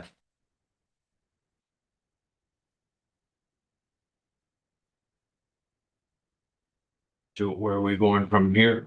So it sounds like Back to the question. it sounds like Yeah. we do have some general agreement on introducing the water course setback for trailers.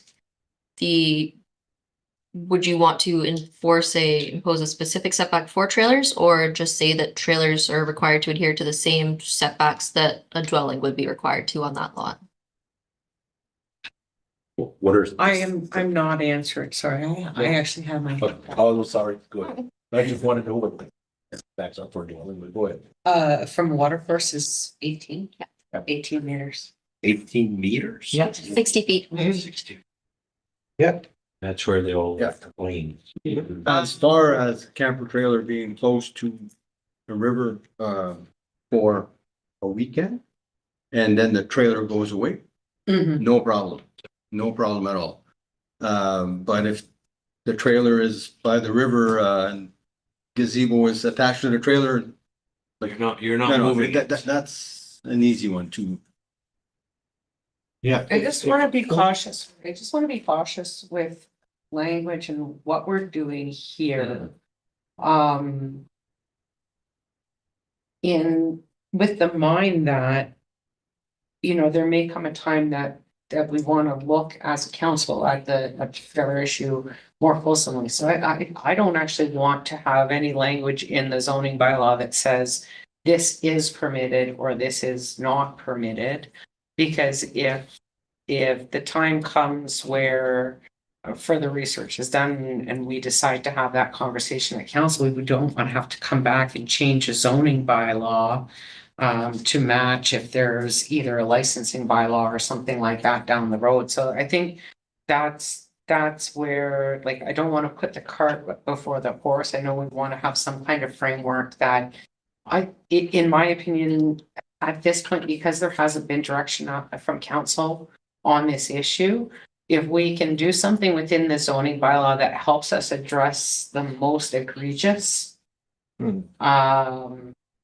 instances and the really kind of problematic issues that we know shouldn't be happening, regardless. And like I say, when we have properties that have 6, 8, 10, 12, 20 trailers that are permanently set up there and operating as ad hoc trailer parks, or when we have developed shoreline residential properties that have 6 trailers being used as accessory structures, for the duration of the summer and stuff like that. So I'd like to see something that addresses like the kind of really But I'm So flagrant. I'm having a hard time trying to understand how, if you don't want to put the regulations in the bylaw, how, like, unless you put an overarching stating that camping trailers are not permitted on vacant land without a license as a general provision, as a lead into a potential licensing I don't understand how to put an overarching regulation in without without at least setting down setbacks and numbers. So to build off of that as well, because the zoning bylaw is a permissive bylaw, generally if the bylaw doesn't explicitly say yes, it's a no. So that's kind of the challenge. If we don't put anything in right now, that means no go. I And then back to your thought on the kind of just focusing on the egregious situations, maybe a simpler tie over would be to kind of build up on our definition of a trailer park or a tourist establishment, saying that a trailer park is anything that has 5+ trailers. And then if you've got a rural property or shoreline residential property that has 6 trailers, well, now that fits the definition of a trailer park, and a trailer park isn't listed as permitted use. So that may be an alternative approach to. Great. Yeah, that's a good point, and it would leave that single trailer out there in the field. That's not doing anything wrong. I know that the first time around, we had discussed this, it was pretty well aimed at the trailers that were set up permanently. The flyby trailers or in and out was not in this, you could, if you have a wedding and you need to bring some trailers on your property for the weekend, whatever, that was not an issue. Because the trailer is self-contained. Yes. So, okay. Trailers are not modified. Yeah. And I think this is why some of the municipalities force or don't allow travel trailers to be stored on a property for the entire 12-month period. So after the camping season, they're mandated to take those travel trailers and go store them in another location. On their property. On another property, but not leave them on those vacant lots. That would be a big change for many of the trailer parks that are actually operating. It is, I totally understand. It's a tough decision because we have let this situation, it has exacerbated over the last few years, particularly since COVID. And we do have, I would say, probably double the number that we had at that time. And it's difficult because we know it's going to affect people and we. But just to clarify though, Mr. Seguin, were you meaning trailer parks that like are commercial? Yes, So that's that's a totally different, yeah. They're not affected. Yeah, they're not affected. they've actually done, they've actually looked after their septic. They're zoned according. Yeah. Because you have to maintain and your water supply. And also, before even COVID, and that trailer park closed here, and that, 400 trailers? They dispersed all over and they were That's all when it over. really So blew. that's when you had some pop-ups of the, Exactly. come and I'll rent you a spot on my property. Yeah, because they went and bought property and kept their gang. We also have instances where people are now living in their trailers throughout the Yes. winter months, which is problematic as well.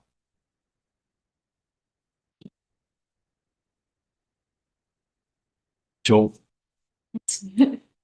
what's the direction? That's what I'm asking. We, at least, to me, at least not, first of all, any properties should not have even rural or shoreline residential. We should put at least not a full-time, 12 months is not accepted. At least if the bylaw officer comes there in November and got the chimney going with heating, and you're not within the so if we say cannot live in it permanently, we'd have to set a date so that, Yeah, between start a May date. 15th and October 15th should be the only time that you should be in that trailer on that property. So that would be a time constraining that. For clarification, are you talking about use and occupation, Mr. Chair, or are you saying camper goes away on October 15th, take it home? Or just is it in? Or just stop using it? Stop using it because then it becomes a permanent home. If they can stay, I'm just trying to say,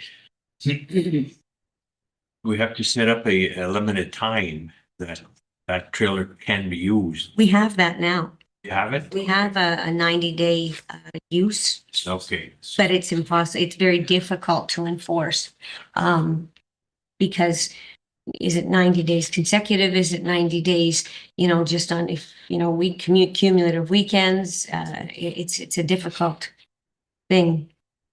I really like the idea about the language of any more than whatever number is considered a trailer park, and then that becomes an illegal use based on the zoning of the property. So if it's residentially zoned, if it's not zoned commercial, a C3 tourist commercial, then that use is not permitted. And I think that, I mean, at the very least, that starts something, but I still, would want to see something uh,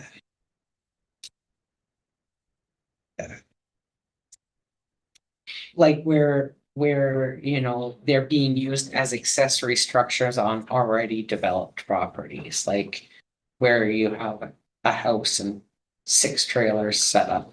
Do we have one of those? So, sorry, if I may clarify, the intent is to amend the trailer park definition to set out a set number. And then separately as well, you're looking to say that they're only permitted on properties that have a primary use, that they can't be located on vacant parcels of land. Well, are we okay with trailers being used as accessory structures on developed shoreline residential? So can somebody use that as like where it's staying? And I'm not talking about, mom and dad pulling in for 2 weeks with their trailer from Ottawa. I'm talking about using it as an ad hoc sleep cabin, or where it's a permanently in use on that property. I mean, I don't know. I think that the definition, amending the definition of trailer park is a really good start, where it at least addresses the numbers.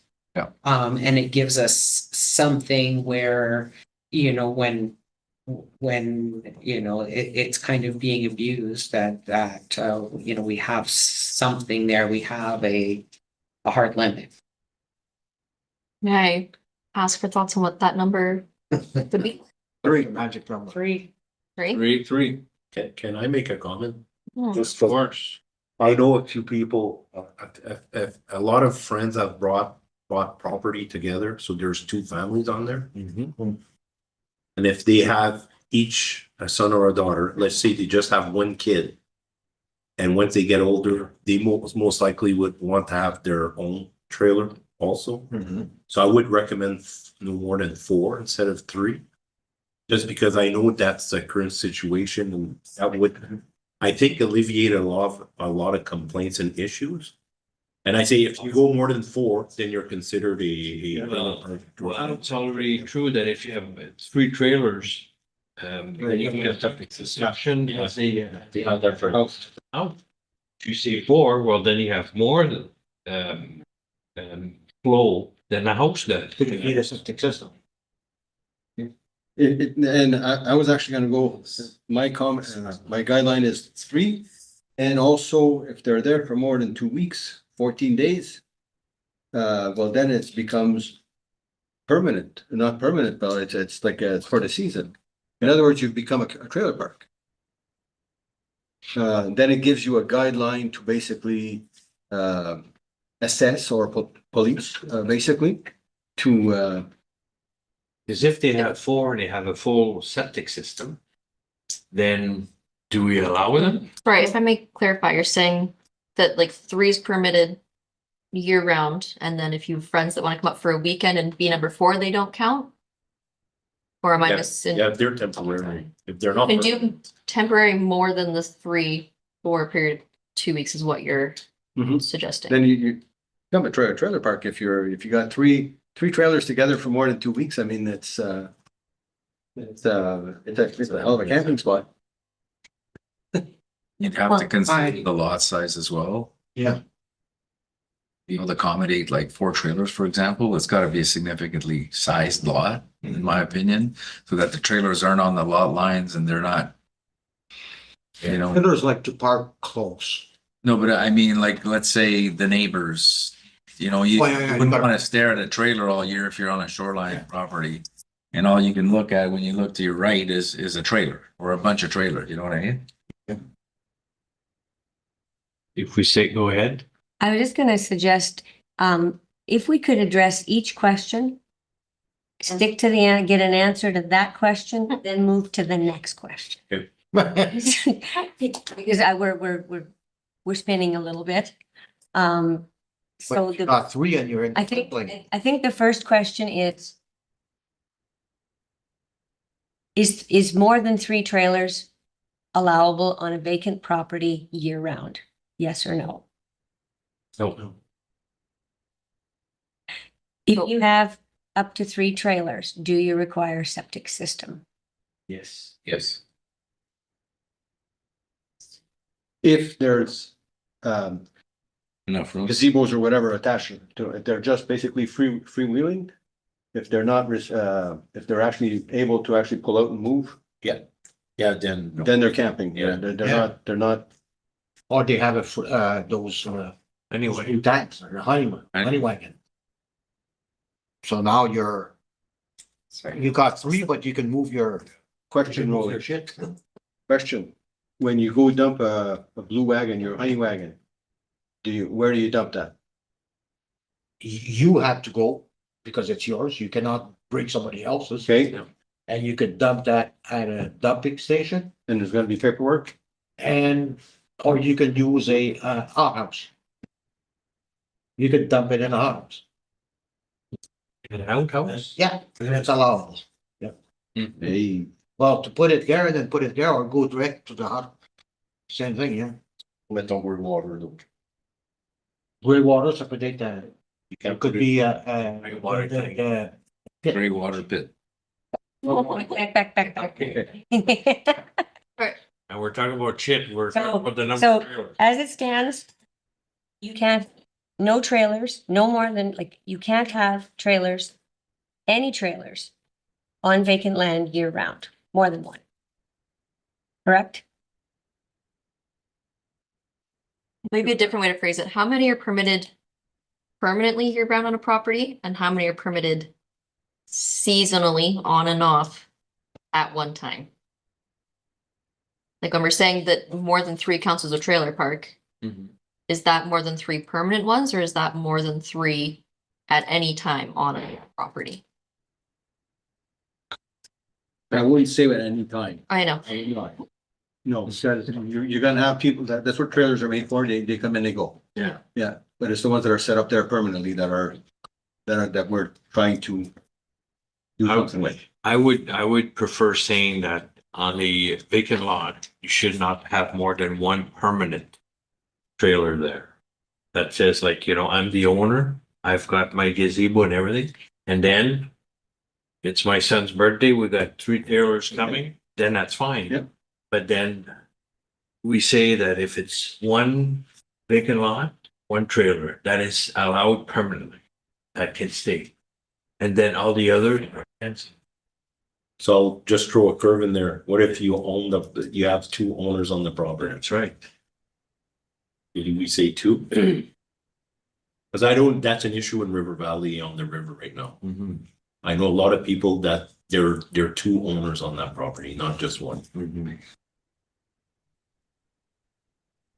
If it stays. The bottom line is any person, regardless of what regulation we make, anyone is entitled to apply for either a zoning amendment or a minor variance to address specific situations. That's always an option. And then, it comes before this committee and they consider whether or not, or the other committee and, decide based on whatever information is presented, whether or not it should be. But as we need kind of a framework as a starting point to know, then everything else is an exception. Starting to the main, these are the rules, anything else is an exception and you can address it by zoning bylaw or a minor variance if you want. I would say no more than 2 permanent trailers. That would be it's gonna save us work, I know right away. So since we know that that's currently a standard for some properties, I will.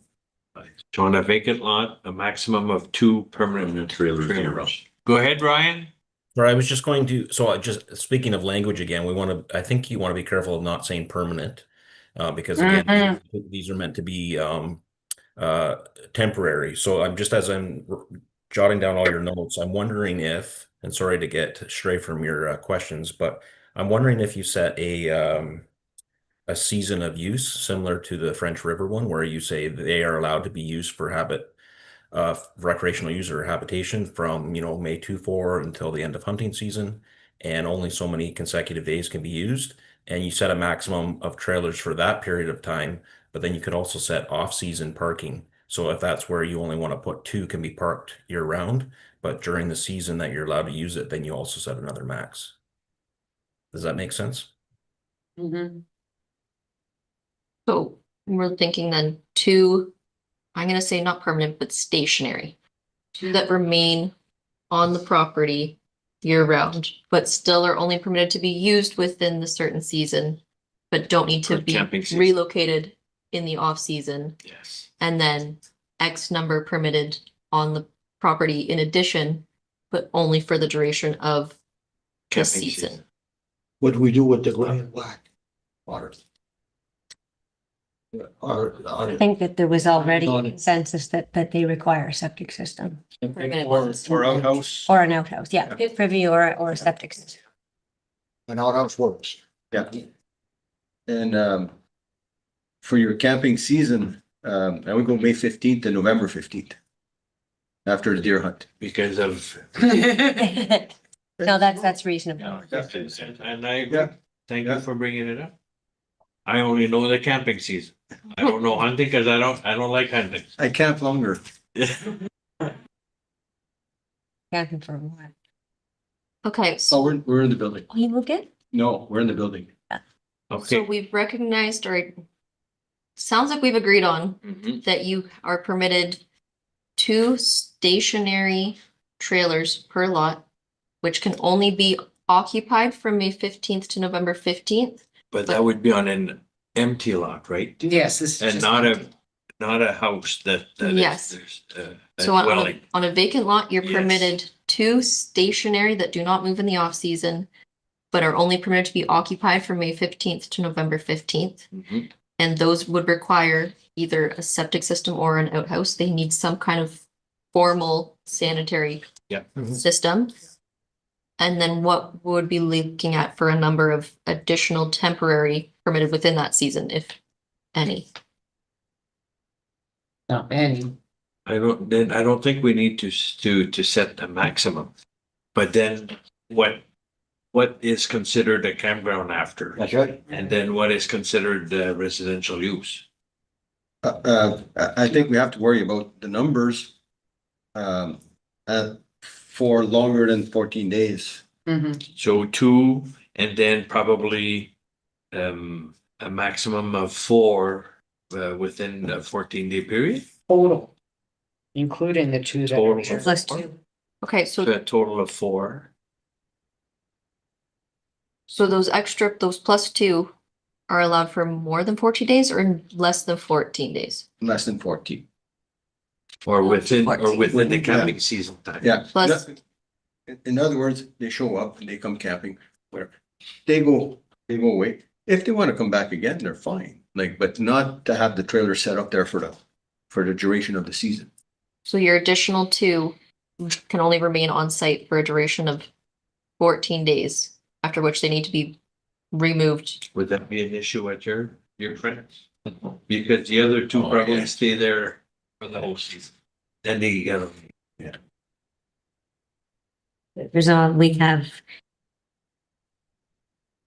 everybody, there's gonna be, Yeah, Mhm. yeah, they can ask for. Exception. yeah, anybody can ask for, We have to start somewhere. So whether it be That's a- 14 or 21 days, I don't care how long it is. Yeah, if If it's a they problem. stay there for the whole summer, if they have an option to ask for a license to have them there. Yeah. For the full camping season from May 15th to November 15th, they can apply for something and at least. There's a process for them to have an exemption. I don't know. We're getting somewhere. Yeah, I know, we're getting somewhere. We're itchy. So So 2 plus 2 for 14. Okay, is 14 Permanent. fair to start? 2 stationary, 2 transient. 2 transient, up to 14 days This is on vacant. on okay. vacant land. Same setbacks as residential. Yes. So if they're there now and all set up, they can stay. But if ever yeah, but then who's gonna police that? If they're gonna buying a new trailer next year? I said, well, then they'll bring it back there, because I've been there for 20 years, you're not. And they gonna already tell have me- the deck in there. Exactly. So how do you build, go ahead. Would it be fair to, like I had mentioned earlier, to have it where the ones that don't have anything attached to them, like a deck or a permanent, what do you call that cover thing, canopy, could apply for a minor variance to remain where they are, and everybody else who doesn't have anything attached has to comply? Mhm. Yes, Sorry, can we repeat that? Everybody If that you has have attachments, if structures- you have add-ons, you need a variance. So basically, the setback would be the same for residential dwellings. 60 feet from the water's edge. Hey, And I think it's 3 meters, is it, no, 4 meters, I think in the shoreline from the side, 3. right? But then that opens the door, so now anything that isn't there is now non-compliant. They could apply for a minor variance. So my initial thought on that would be that that would not be worded into the language of this. It's just you have to apply for the minor variance because it doesn't make sense. No, the bylaw regulations would just here that say that. It's Yeah. just, that's what we know that These that's are the avenue they setbacks, have. and if you want an exception to that, then you need You need to a apply, variance. then you will say to them when they come in. Exactly, you need to yeah. Apply for a variance, but it won't be in the bylaw. Correct. The bylaw is, these are the setbacks. Yeah, and we're gonna do the same setbacks as principal. go ahead, Ryan. And just to my point earlier, again, if it's considered a building or structure as defined in the zoning bylaw, I would say decks and that are not permitted without a main structure. So until there's a dwelling there, technically they're not allowed to have that unless it's one of the exceptions in your zoning bylaw, which I think is, a dock. a septic So system. so what you're saying is So their they already- minor variance would also address So they these already need that, yeah. structures. The existing structures. And they also have to, these pre-existing structures also have to be built as per the building code. Yes. Like, for example, a deck, if it's more than 24 inches from the ground, then Really? you gotta need a railing. It's gotta be built to spec. So, and these covered porches that people do have to be anchored, or there needs to be Fence. proper, yeah. None of these things were built with permits. No, And absolutely. if they're in the floodplain, it's a no-no. Can't have permanent structure. You can't have, yeah, exactly, yeah. They have to be, So Sorry, we're inching on to,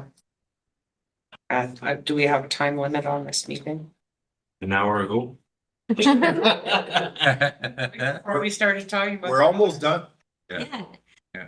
We've covered, we're And good stead. services only, it could be a septic system, but it also could be a pit outhouse. Mhm. And are pit outhouses also permitted by, like, is that a permit process through the conservation Yes. authority, or is there? There's no actual, permit issued, but there are specs that are like a required. gray Okay. water They pit. they have specs on their website for this is where it has to be, this is how deep it has to be, Okay, this is how much gravel you. but there's no inspection There process. there is an For pit building? inspection for a great. Gray water. Gray water pit, yeah. Not an outhouse. Oh, there's no building permit, nothing's required for an outhouse. Okay, but But there are some kind of instruction on what that needs to look like. yes. Okay, But we would put it on if you want. We'll have an inspection on your pit. We That- can't because it's conservation authority's purview. We don't have authority over them. Do we all feel comfortable with that? Or is there any other? Well, Add-ons. these rules have only addressed the use of trailers on vacant land, and it still hasn't addressed what that looks like on developed land, and Do it again then. what's that? So let's go through it again then. Well, okay, look, no, let's So just where leave it's ex- that, so, like, once there is a house built on a property, how many trailers are you allowed to have? I mean, can you have two? Does your septic system have to treat that like it's being used for that additional capacity? Like, it's almost a whole separate discussion. So Didn't we allow 2 structures just a while ago? just allowed up to 3 residential units total, so that almost is a dwelling Yeah. and 2 trailers. It's obviously not the same, but in most places you are, The net effect would be the same. yeah. So let's. And they have to meet the set, like, can you have a trailer set up to use permanently through the camping season on your residential house property? And can you have one? Can you have two?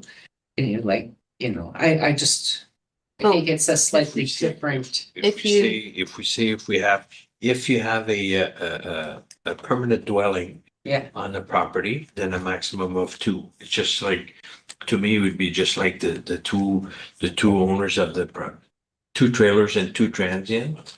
So So then you have the house and 2 transient.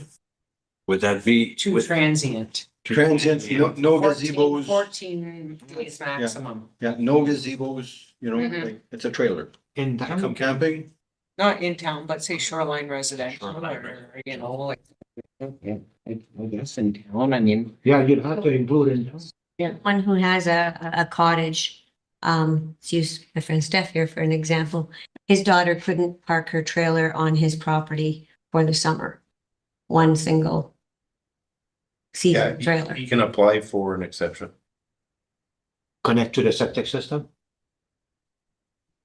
That's the direction. I just want to make sure that we're there. I do the same thing as we did for the empty lots. They can apply to for the whole camping season. So if you have a dwelling on your property, you are not permitted any stationary permanent use trailers. You are allowed 2 transient to stay for a maximum period of 14 days. And again, this is separate from storing a trailer. Yeah. You still are allowed to Mhm. store Yeah. your trailer. Or, But this- or a wedding, you invite Yeah. people, well, in and out. yeah. Good. So is this allowed in town as well? Well, this is what we're discussing.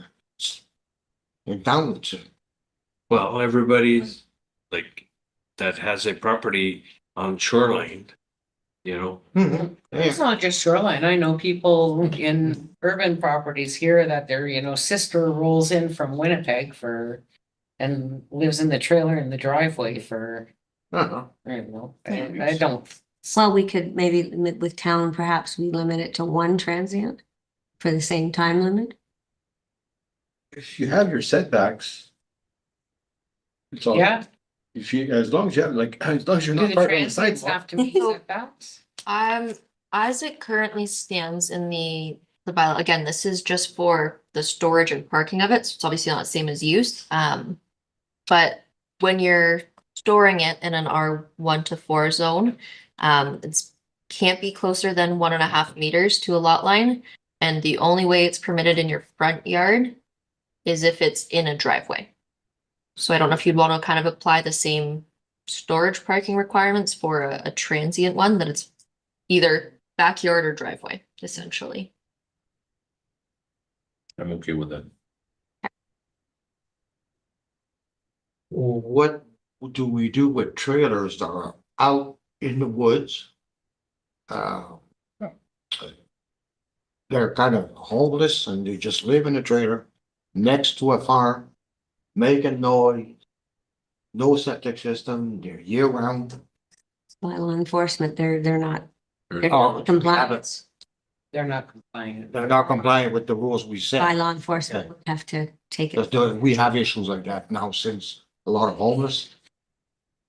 I know where there's 2 in town, so It's sad. it's sad, yeah. So, but that's irrelevant to the cause here, Okay, right? Do we have? another thing we didn't touch, if I may, We're good. didn't touch the licensing. I know people were really against that. The licensing of the trailers. The licensing is actually, through you, Mr. Chair, the licensing is actually a benefit to them. Because it gives us a record of who's where. And you know, it's great for, you know, it provides, there's a trailer on that lot, we've got a record on it, it's recorded in CGIS. So if they call for fire, You know who he you know where is. the heck they are.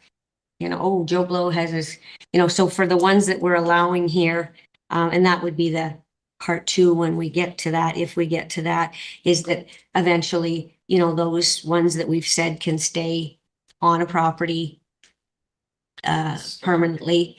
They would need a license. They would eventually, you know, maybe we'd want to license them just for fire protection, things like that. And also, you know, as Mr. Pouline was indicating earlier, well, you know, do we want to start, you know, would they, if they're going to be there permanently, would they want to be paying landfill access fees and, you know, those kinds of things that currently none of those vacant lots are paying for.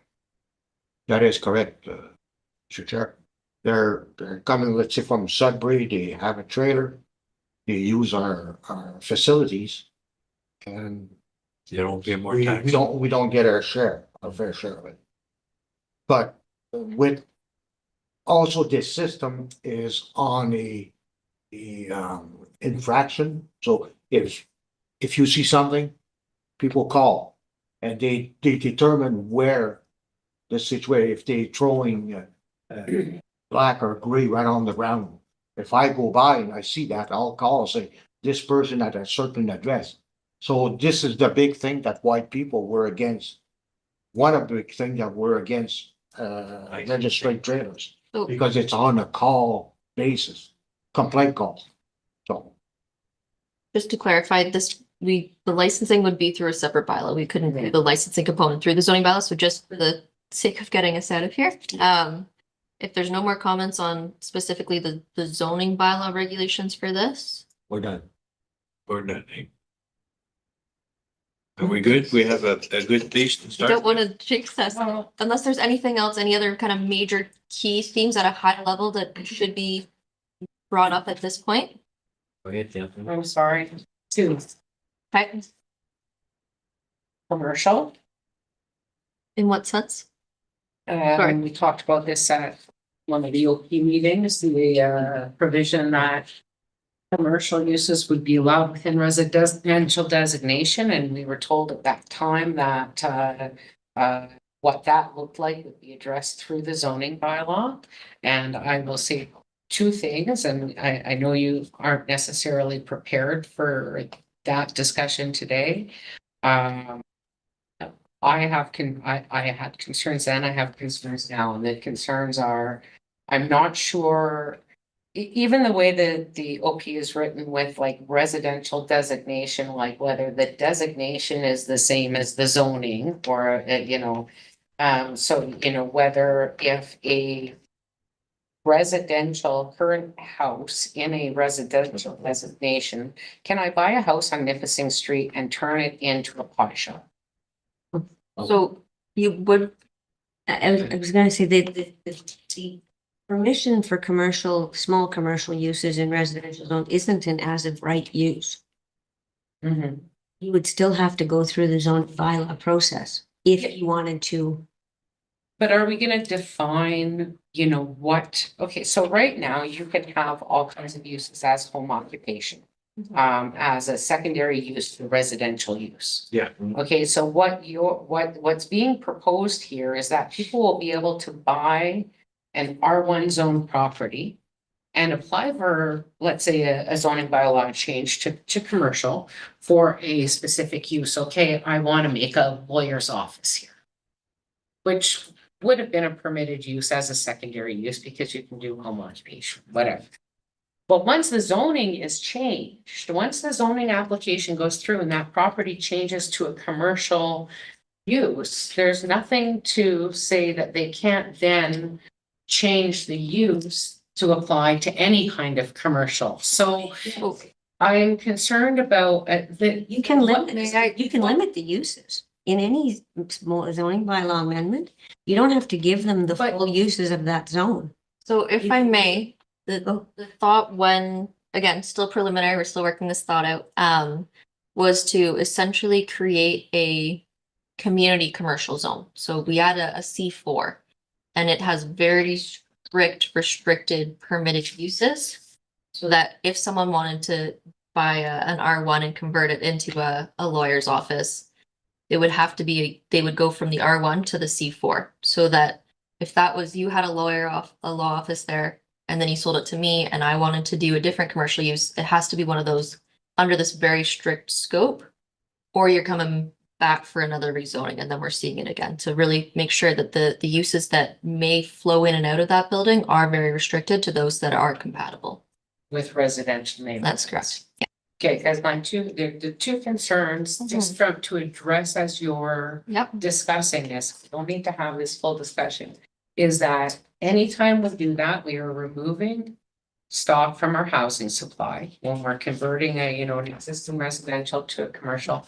And the other concern is undermining the value, both from a financial perspective, but also community perspective of our downtown homes. And so when you start allowing all kinds of commercial operations in all kinds of locations where the property is a lot less expensive, well, it may have some value from a building business perspective. If you start to disperse the collection of businesses that make up a vibrant commercial section, you will kill our downtowns.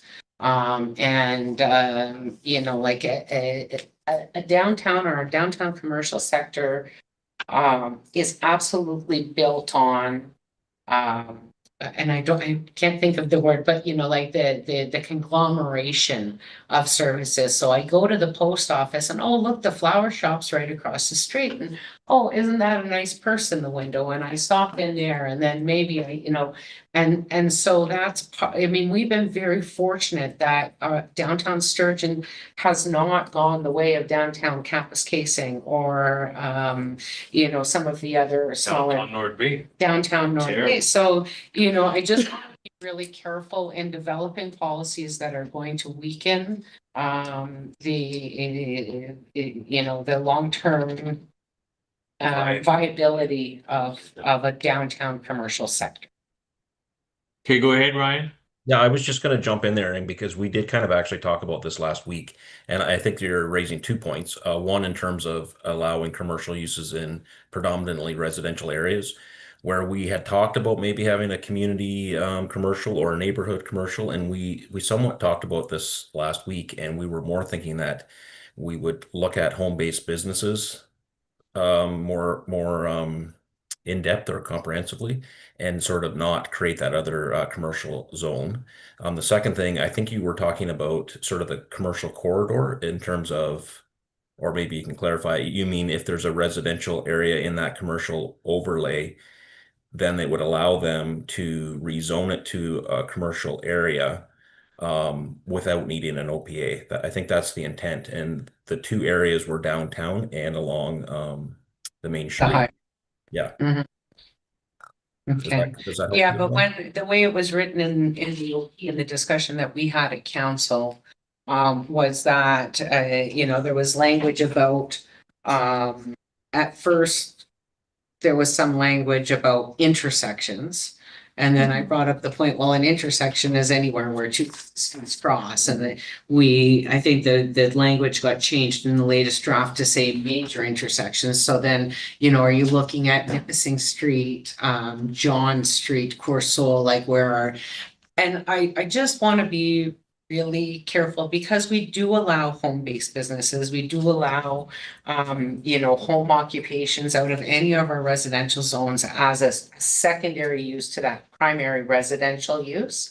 And maybe it's expanding that home occupation definition to That was the maybe a conversation. little bit broader. last week, Was, do we expand our home occupation definition and then eliminate this Okay. C4 zone? It's just a concern that I have from a larger policy perspective, like on building strong community that, I don't want to see us dispersing.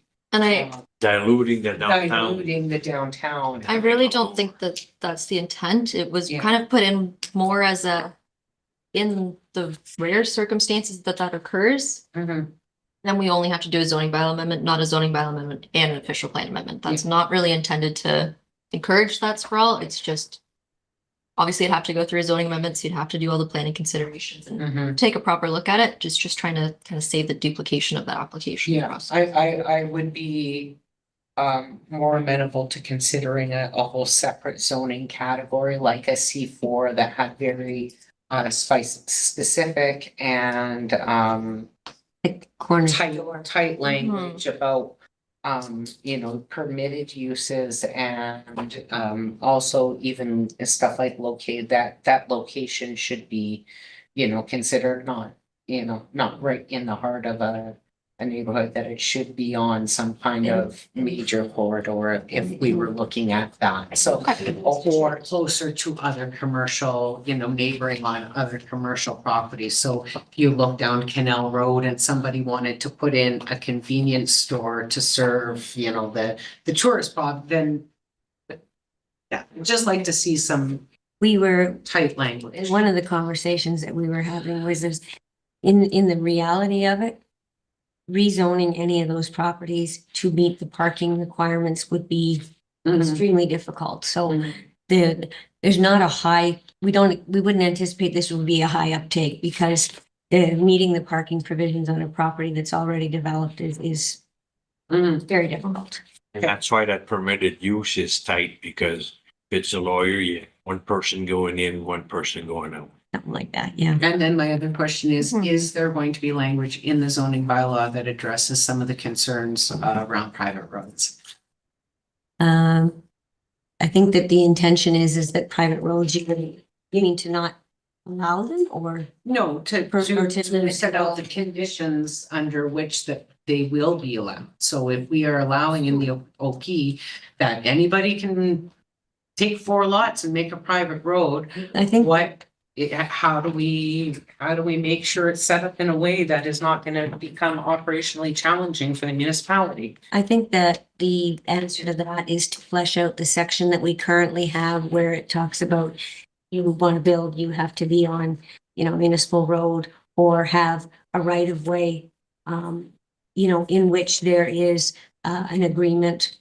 The road maintenance. A road agreement. I just maintenance didn't know whether Flesh there that out would a be little bit. language in the zoning bylaw that kind of laid out what that looked like. So if you're going with a development that's on a private road, are we going to set out that the road needs to be a specific, like the traveled portion of the road needs to be a specific width? Are we going to set out any kind of requirements for drainage or ditches and how, the water flow is going to, how are we specifying that? How are we making sure that these are done in a way and to make sure that the language is there, and I think it is in the OP that read it. You're not getting school buses, you're not getting your mailbox there, you're not getting garbage pickup. If you're on a private road, your services are at the closest municipal road. And so I just, again, I want the language to be clear so that residents understand when they buy private, on a private road, exactly what they're buying. And members of council are getting bombarded with emails from people who believe that they should be entitled to a higher level of service than they have bought.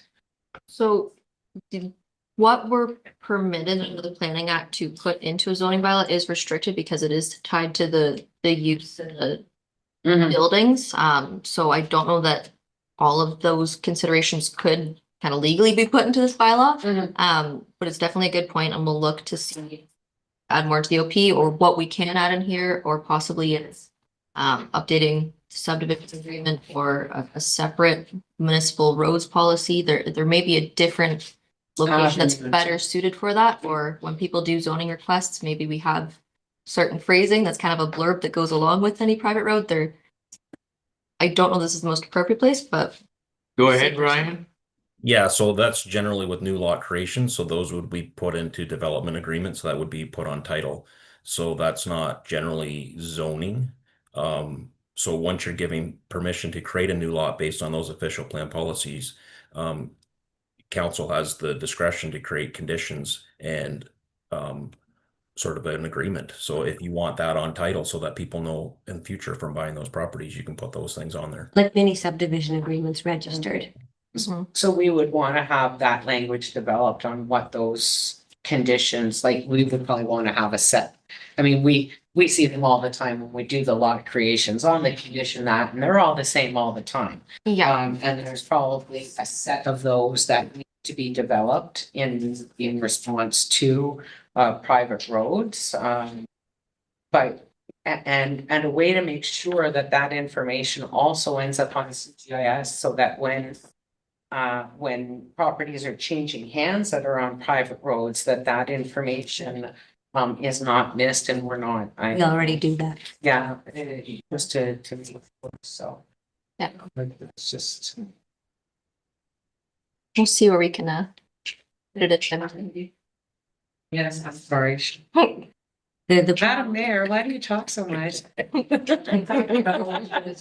private road problem is one that primarily relates to badly paved roads. Okay, we're good. I'm going to adjourn. Okay. Thank you. Okay, go ahead. We're good? Adjournment. It is moved by Dan Gagnon, seconded by Roland Larrabee. Be it resolved that the West Nipissing Planning Advisory Committee held on January 13th be adjourned. Leave it Anybody in favor? February. I want to stay. Ah, I love planning. And the next one is February. I believe it's February 10th. Yeah. All right, February 10th. I might be here. Thanks, everyone. Have a good night. Thank you. Thank Thank you. you.